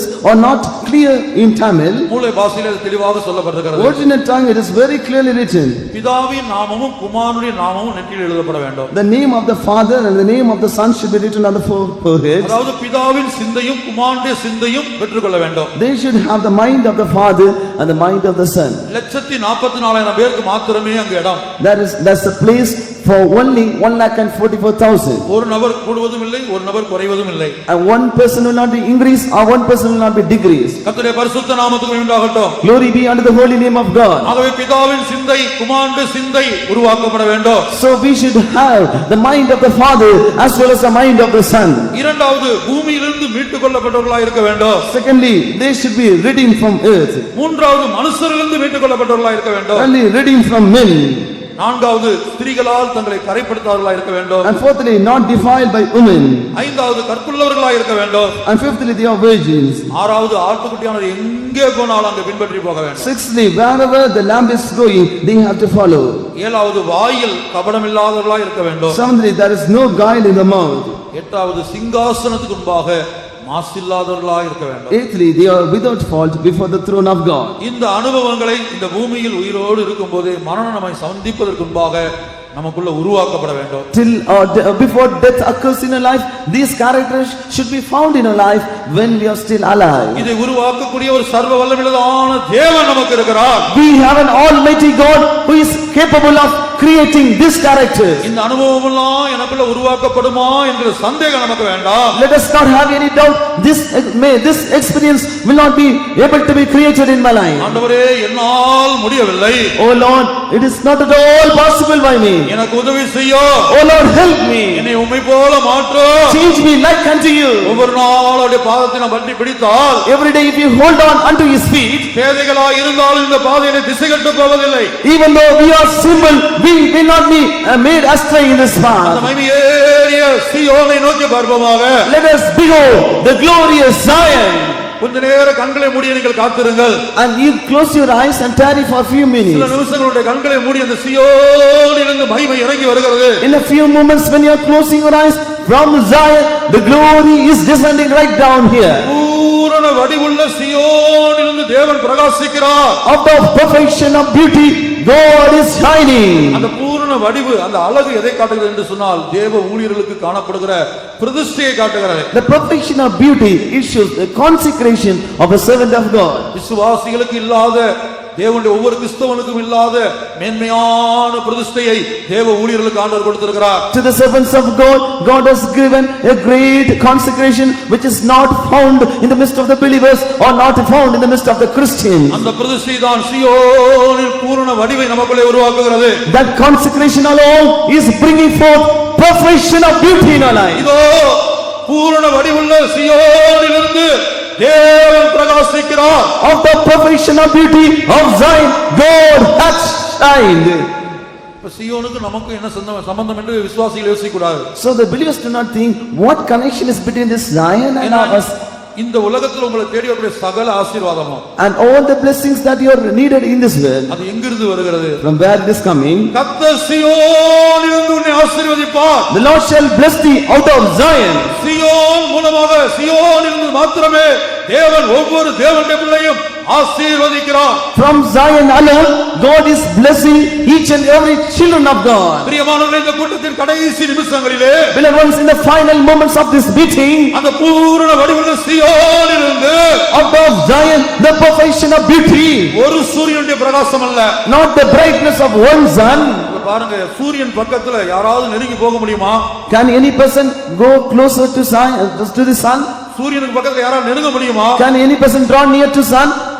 எத்தனையோ லட்சம் கிலோமீட்டர் அந்த பக்கம் உள்ள சூரியன் அதனுடைய உஷ்ணம் இங்கே காணப்படுகிற பூமியிலே காணப்படுகிற நம்மை தாக்குகிறது. And the sun which is so many lakhs far kilometers from this earth, that heat is coming attacking us who are being found in this earth. தேவன் சிருஷ்டிப்பிலே ஓசோன் மண்டலத்தை படைத்தபடினால், And as the God created ozone layer during the creation, அதனால நமக்கு என்ன செய்யல, அந்த சூரியனுடைய அந்த வெப்பம் வந்து பூரணமாய் நம்மை தாக்கி அழித்து விடலாவிட்டா. and the perfect heat of the sun is not coming and directly attacking us. இன்றைக்கு அந்த ஓசோன் மண்டலத்திலும் ஓட்டைகள் விழுந்து வருகிறது. And even in this ozone layers now there is holes. அந்திகிறிஸ்து ஆட்சிக்கு இந்த உலகம் ஆயத்தப்பட்டு வருகிறது. This world is preparing for the reign of Antichrist. உங்களுக்கு எத்தனையோ வல்லமைகள் உங்களோடு போராடி கொண்டிருக்கலாம். Many powers may be striving against you. பாவத்தின் வல்லமை, Power of sin, மாம்சத்தின் வல்லமை, power of flesh, உலகத்தின் வல்லமை, power of the world, வியாதியின் வல்லமை. power of sickness. இங்கே பலரும் வியாதியோடு கடந்து வந்திருக்கிறீர்கள். Today many of you have come with sickness. Sugar வியாதியோடு பலர் இருக்கலாம். With sugar disease you may be here. Ulcer வியாதியோடு பலர் வந்திருக்கலாம். With ulcer disease you would have come. சில குறிக்கப்பட்ட வியாதிகள் வருடக்கணக்காக உங்களுக்கு காணப்படலாம். Some certain sickness may be abiding in your life for so many years. Asthma வியாதியால நீங்கள் கஷ்டப்பட்டு வரலாம். Something attacked by asthma disease. மருத்துவர்களால் கைவிடப்பட்ட எந்த வியாதியோடு நீங்கள் இருந்தாலும் You may be found here forsaken by doctors for any cause of sickness. இதோ பூரண வடிவிலிருந்து சீயோனிலிருந்து தேவன் பிரகாசிக்கிறார். Because out of Zion, perfection of beauty, God is shining. இதுவரை நம்மோடு போராடிக் கொண்டிருந்த சகல வல்லமைகளையும் சுட்டரிக்க கூடிய ஒரு பிரகாசம் சீயோனிலிருந்து புறப்பட்டு வருகிறது. Because out of Zion, a brightness shining is coming and falling in a life which is able to bear whatever powers striving against your life. முழங்காலில் நிற்க முடிந்தவர்கள், Those who are able to stand in knees முழங்காலில் நின்று கண்களை மூடி நீங்கள் ஆவிக்குரிய கண்களை விசுவாச கண்களால் பாருங்கள். and being kneel down, opening your inner spiritual eyes, you see. ஒரு சூரியனுடைய பிரகாசத்துக்கு And for the brightness of a sun,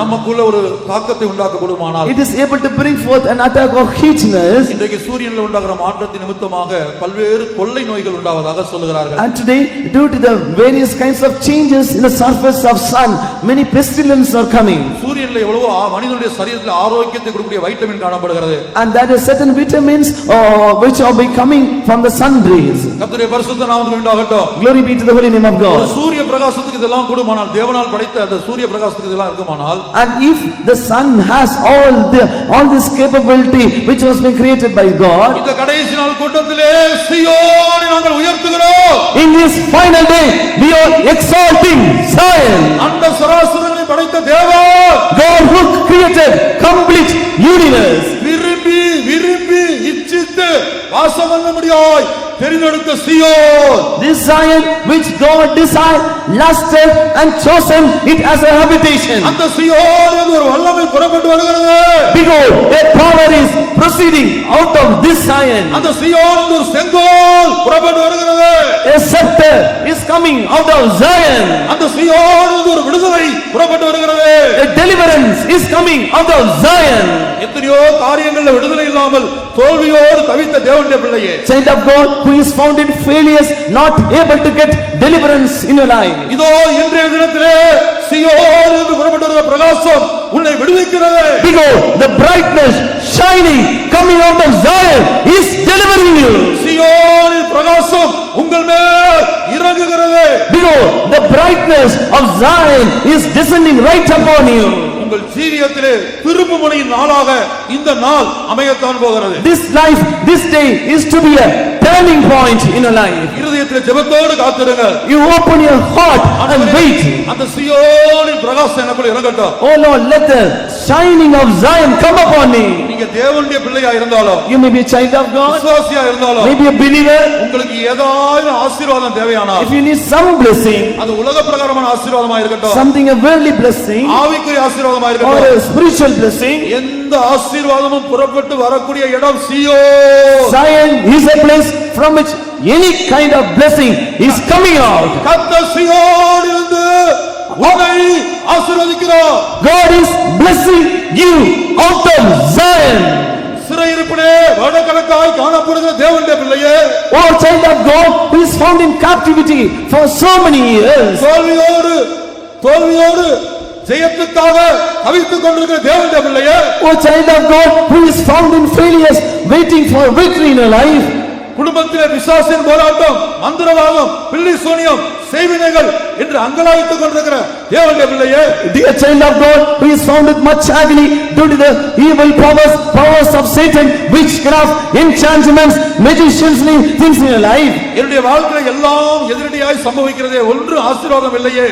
Oh Lord, all things are happening contrary in my life, nothing is blessing in my life. இதோ அப்படி சொல்லிக் கொண்டிருக்கிற ஒவ்வொருவரையும் நோக்கி கர்த்தர் சீயோனிலிருந்து உனக்கு என்ன ஆசீர்வாதம் தேவையோ அந்த ஆசீர்வாதத்தை இப்போது அனுப்புகிறார். Upon each and every child of God who is saying in this manner, out of Zion, upon you, upon each child of God, God is sending that blessing. ஏனென்றால் இங்க வந்திருக்க எல்லாருக்கும் ஒரே ஆசீர்வாதம் அல்ல. Because everybody will not receive the same kind of blessing. உலக பிரகாரமாக ஆவிக்குரிய பிரகாரமாக ஒவ்வொருத்தருடைய தேவைகள் வித்தியாசப்படுகிறது. Because the necessity, need of each person difference in a value sense and in spiritual sense. உங்களுக்கு என்ன வேண்டும்? What do you need? தேவ சமூகத்திலே வாயை திறந்து சொல்லிக் கொண்டிருங்கள். In the God's presence, open your mouth and say those things. ஆவிக்குரிய பிரகாரமா பரிசுத்தம் வேண்டுமா?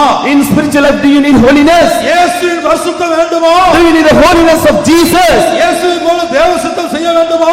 Do you want to do the will of God like unto Jesus? இயேசுவுக்குள் காணப்பட்ட ஜெப ஆவி வேண்டுமா? Do you need the spirit of prayer that was found in Jesus? அந்த பூரணம் வேண்டுமா? Do you need perfection? எருசலேமை போல பூரணமாக மாற வேண்டுமா? Or you want to be done perfected like unto Jerusalem? உங்களுக்கு என்ன தேவை? What is your need? உலக பிரகாரமாக என்ன வேண்டும்? Well, sense, what is thy request? நீங்கள் விசுவாசத்தோடு இருக்கிற இடத்துல இருந்து வாயை திறந்து வரிசையா சொல்லிக் கொண்டிருங்கள். In faith, open your mouth, say all those things to the Lord. நாங்கள் தேவனுடைய நாமத்திலே சவால் விட்டு சொல்லுகிறோம். In the name of the Lord, we challenge and say, எங்களிடத்துல ஒன்றுமில்லை. we do not have anything in us. என்னிடத்துல ஒன்றுமில்லை. We do not have anything in us. எங்களிடத்துல ஒன்றுமில்லை. We do not have anything in us. ஆனால் எல்லாம் சீயோனில் இருக்கிறது. But everything is found in Zion. அந்த சீயோனிலிருந்து உன்னை இதோ ஆசீர்வதித்துக் கொண்டிருக்கிறார். Because God is blessing you out of Zion right now. அநேகருடைய ஜீவியத்திலிருந்து சில கருத்த உருவங்கள் வெளியேறிக் கொண்டிருக்கிறது. From many people's life, dark images, dark powers are going out. இதுவரை உன் குடும்பத்தை கட்டி வைத்த அந்த காலத்தின் வல்லமை இப்போது வெளியேறுகிறது. And the evil powers that is binding your life is getting removed. பிரகாசம் உண்டாகிறது. And there is brightness in your life. கர்த்தருடைய பரிசுத்த நாமத்துக்கு உண்டாகட்டும். Glory be to the holy name of God. உன்மேல் இறங்குகிற அந்த பிரகாசத்தை உணர்கிறாயா? Are you able to see the brightness in your life? இப்ப சூரிய வெப்பம் நம்ம மேல் படும்போது உணர்கிறோம் இல்லையா? And we are able to see the heat of sun in your life. மதியம் பாருங்க எவ்வளவு வெயில். See in the midday how many hot. அதை உணர்கிறோம் சரீரத்துல. We are able to feel it in the body. அதுபோல சீயோனில் ஒரு பிரகாசம் இங்கே இறங்கி இந்த இந்த பந்தல் முழுவதும் இந்த ஹால் முழுவதும் அந்த மகிமை இறங்கி இருக்கு, பிரகாசம் இறங்கி இருக்கு. Similarly in the hall this glory is coming and descending. கர்த்தருடைய பரிசுத்த நாமத்துக்கு உண்டாகட்டும். Glory be to the holy name of God. உங்களால அனுபவிக்க முடிகிறதா? Are you able to enjoy it? உணர முடிகிறதா? Are you able to feel it? இல்ல நீங்க வந்த வண்ணமா திரும்பி போக போறீங்களா? Are you going to return in the same manner? வியாதியோடு வந்தீங்க. You came with sicknesses. அப்படி வியாதியோடு திரும்பி போக போறீங்களா? Are you going to return with sickness? எத்தனையோ ரகசிய பாவங்கள் விடுதலை இல்ல. And there is no deliverance from secret sin. அப்படியே தொடர்ந்து இருக்க போறீங்களா? Are you going to stay like that? பரிசுத்த வாழ்க்கை இல்ல. No Holy Spirit. ஜெயஜீவியம் இல்ல. No victorious life. அப்படியே இருக்க போறீங்களா? Are you going to be like that? இல்ல என் ஜீவியத்துல கர்த்தர் ஒரு காரியத்தை செய்ய வேண்டாம். Oh no, God should do something in my life. இன்றைக்கே செய்ய வேண்டாம். God should do it today. இதோ சீயோனிலிருந்து அந்த பிரகாசம் ஒவ்வொரு மேலும் இறங்கி கொண்டிருக்கிறது. Behold, that shining brightness is descending upon each and every one of us. இயேசு சொல்லுகிறார், Jesus is saying, வானமும் பூமியும் ஒளிந்து போகலாம். heaven and earth may pass away. இந்த வானமும் பூமியும் ஒளிந்து போகலாம். Heaven and earth may pass away. என் வார்த்தைகளோ இந்த எழுத்தின் உறுப்போ ஒளிந்தே போகாது. My word or bit or tittle of that word will not pass away. அப்படியானால் If it be so, பூரண வடிவுள்ள சீயோனிலிருந்து தேவன் பிரகாசிக்கிறார் என்கிற வார்த்தையில ஒரு புல் ஸ்டாப் கூட ஒளிந்து போகாது. and this word out of Zion, perfection of beauty, this word will never be pass away. ஒரு புள்ளி கூட ஒளிந்து போகாது. Not even bit or tittle will not go away. அப்படியே அந்த பிரகாசம் இப்போது இறங்கி வருகிறது. Behold, that brightness is descending now. சீயோனை our புதுப்பிக்கிறார். He is renewing Zion. சீயோனை our பிரகாசிக்கிறார். He is shining in Zion. சீயோனை உயிர்ப்பிக்கிறார். He is quickening Zion. வியாதியின் வல்லமை வெளியேறுகிறது. Power of sickness has been removed. இத்தனை வருட காலமாக உன்னை பலவீனப்படுத்திக் கொண்ட வல்லமை ஜெபிக்க விடாமல் தேவசமத்துக்கு வரவிடாமல் தடுத்திருந்த அந்த வல்லமை இதோ சுட்டரிக்கப்படுகிறது. Because the powers which is not able to be made in a life not to pray, not to come to God's presence is getting burned. பாவத்தின் வல்லமையை சீயோன் பிரகாசம் சுட்டரிக்கிறது. And the Zion's power, Zion shining, is destroying, burning the power of sin. மாம்சத்தின் வல்லமையை சீயோன் பிரகாசம் இப்போதே சுட்டரிக்கிறது. Brightness of Zion is burning the power of sickness. வியாதியின் வல்லமை the power of sickness, பிசாசின் வல்லமை, power of devil, சகல வல்லமையும் சுட்டரிக்கக்கூடிய சக்தி சீயோனின் பிரகாசத்துக்கு உண்டு. because the brightness shining of Zion has the power to burn all the power of sickness and other things. உங்கள் எத்தனை பேர் அந்த அதிசயமான தேவனை தரிசிக்கிறீர்கள்? How many of you are able to see this invisible God? பிரகாச கண்களால் நோக்கி பாருங்கள். With eyes of faith see. ஓ, அந்த மின்னலின் வேகத்தை பார்க்கலாம், Oh, we can see that. ஒளியின் வேகத்தை பார்க்கலாம். Than the speed of light, பயங்கர வேகத்தோடு with high speed, சீயோனின் பிரகாசம் உன் ஆவிக்குள் பிரவேசிக்கிறது. because the shining of Zion is entering into your spirit. உன்னுடைய ஆத்மாவுக்குள் அந்த பிரகாசம் பிரவேசிக்கிறது. The brightness is entering into your soul. உன் சரீரத்திலும் சரீரத்தின் அவயங்களிலும் அந்த பிரகாசம் பிரவேசிக்கிறது. That brightness is entering into the body and the members of your body. கண்களின் இச்சை, Lust of eyes, அந்த கண்களுக்குள்ள சீயோனின் பிரகாசம் பிரவேசிக்கிறது. and in your eyes this shining of Zion is entering. அநேக வாலிபர்களுக்கு அந்த கண்களின் இச்சையிலிருந்து ஒரு விடுதலை எப்போதே கொடுக்கிறது. It is giving for deliverance unto many youth from this lust of eyes, மாம்சத்தின் இச்சை, lust of flesh. மொத்த சரீரத்தில் அந்த சீயோனின் பிரகாசம் பிரவேசிக்கிறது. In complete body the brightness of Zion is entering. விசுவாசித்து ஒப்பு கொடுத்து கொண்டே இருப்பாயாக. You believe and surrender. இதோ நீ விடுவிக்கப்படுகிறாய், Oh, you have been delivered, இதோ நீ you சுகமாக்கப்படுகிறாய், have been healed, இதோ உன்னுடைய கட்டுகள் அவிழ்க்கப்படுகிறது. your bindings have been broken, உனக்கு விரோதமாய் உன் குடும்பத்துக்கு விரோதமாய் போராடி கொண்டிருக்கும் சகல பிசாசின் வல்லமைகளையும் and against your family and against your life all the evil demonic powers. சுட்டரிக்கக்கூடிய ஒரு பெரிய பிரகாசம் உண்மையால் இப்போது இறங்கி இருக்கிறது. Because upon you that burning shining brightness is descending. கர்த்தருடைய பரிசுத்த நாமத்துக்கு மகிமை உண்டாகட்டும். Glory be unto the holy name of அந்த God. பிரகாசத்துக்கு நாம் இடம் கொடுப்போமாக, Let us give room for the brightness. அதை விசுவாசிப்போமாக. Let us believe that. வாயை திறந்து கேளுங்கள். Open your mouth and ask. சிலர் மேல் அந்த பிரகாசம் இப்போது இறங்கி இருக்கிறது. Now we said that brightness has come upon certain people. சிலர் மேல் அந்த பிரகாசம் இப்போதே இறங்கி இருக்கிறது. Now we said that brightness has descended upon certain people. சிலர் மௌனமாக இருக்கிறார்கள். Some are silent. வெகு சிலர் மாத்திரம் அப்படி இருக்கிறார்கள். Only few of those are like that. இதோ அவர்கள் மேலும் அந்த பிரகாசம் வந்து இறங்குகிறது. Behold, upon those people also brightness is coming and descending. நல்லோர் மேலும் தீயோர் மேலும். Upon good and evil. பிதாவின் சுபாவம் என்ன? What is the character of the Father? யாவர் மேலும் அவர் சூரியனை உதிக்க பண்ணுகிறார், He is making the sun to rise upon everyone, மழையை பெய்ய பண்ணுகிறார். making the rain to fall. இதோ அந்த தேவன் எந்த வித்தியாசமும் இல்லாமல் Because that God without any partiality நாம் யாவர் மேலும் அந்த பிரகாசத்தை அனுப்புகிறார். upon everyone He is sending for that brightness. வானாமானியா, இமாம் இராமானியா, ஷிமானியா, இமாம் இராமானியா. அநேக தேவ ஊழியர்கள் மேல் Upon many servants of God சீயோனில் அந்த பிரகாசத்தை இறங்குவதை காண்கிறேன். I could see the brightness coming and descending upon them. இமாம் இராமானியா, ஷிமானியா, இமாம் இராமானியா. அநேக தேவ ஜனத்தின் மேல் Upon many children of God சீயோன் ஆசீர்வாதங்கள் இறங்கி வருவதை காண்கிறேன். I could see the blessing of Zion coming upon them. இன்றோருடைய ஜீவியம் மாறப் போகிறது. From today onwards your life is getting changed. இன்றோரு சுபாவம் மாறப் போகிறது. Your character is getting changed. வாழ்க்கையில ஒரு பெரிய திருப்புமுனை ஆண்டவர் உண்டாக்கி இருக்கிறார். God has created a great turning point in your life. அந்த சீயோனை வாஞ்சிப்போம். Let us decide that Zion, ஒவ்வொரு பெற்றோரும் தவிப்போம். and let all the parents wait and tarry. கர்த்தாவே, நீர் எனக்கு கொடுத்த பிள்ளையை Oh Lord, the children that thou hast given, சீயோனில் காணப்பட வேண்டும். they should be found in Zion. அருமையான வாலிப சகோதரனே, சகோதரியே, Oh dear young brother and sister, உங்களில் சிலர் மேல் சீயோனின் அபிஷேகம் இப்போதே இறங்குகிறது. upon certain of you anointing of the Zion is descending right now. இப்போதே சீயோனின் அபிஷேகம் சில வாலிபர்கள் மேல் இறங்குகிறது. Upon certain youth anointing of Zion is descending. அந்த சீயோனை வாஞ்சிப்போமாக. Let us decide that Zion. அந்த கல்லுகளின் மேல் வாஞ்சிக்க வைப்போமாக. Let us have favor upon them. அந்த மண்ணுக்காக பரிதவிப்போமாக. Let us favor for the dust. கர்த்தர் உங்களுக்கும் எனக்கும் உதவி செய்வாராக. May the Lord help you and help myself. பரலோகத்திலே உன்னதமான மிக மகிமையேறிய வாசஸ்தலம் சீயோன், Zion, Zion. Zion, Zion, Zion, highest glorious habitation in Zion.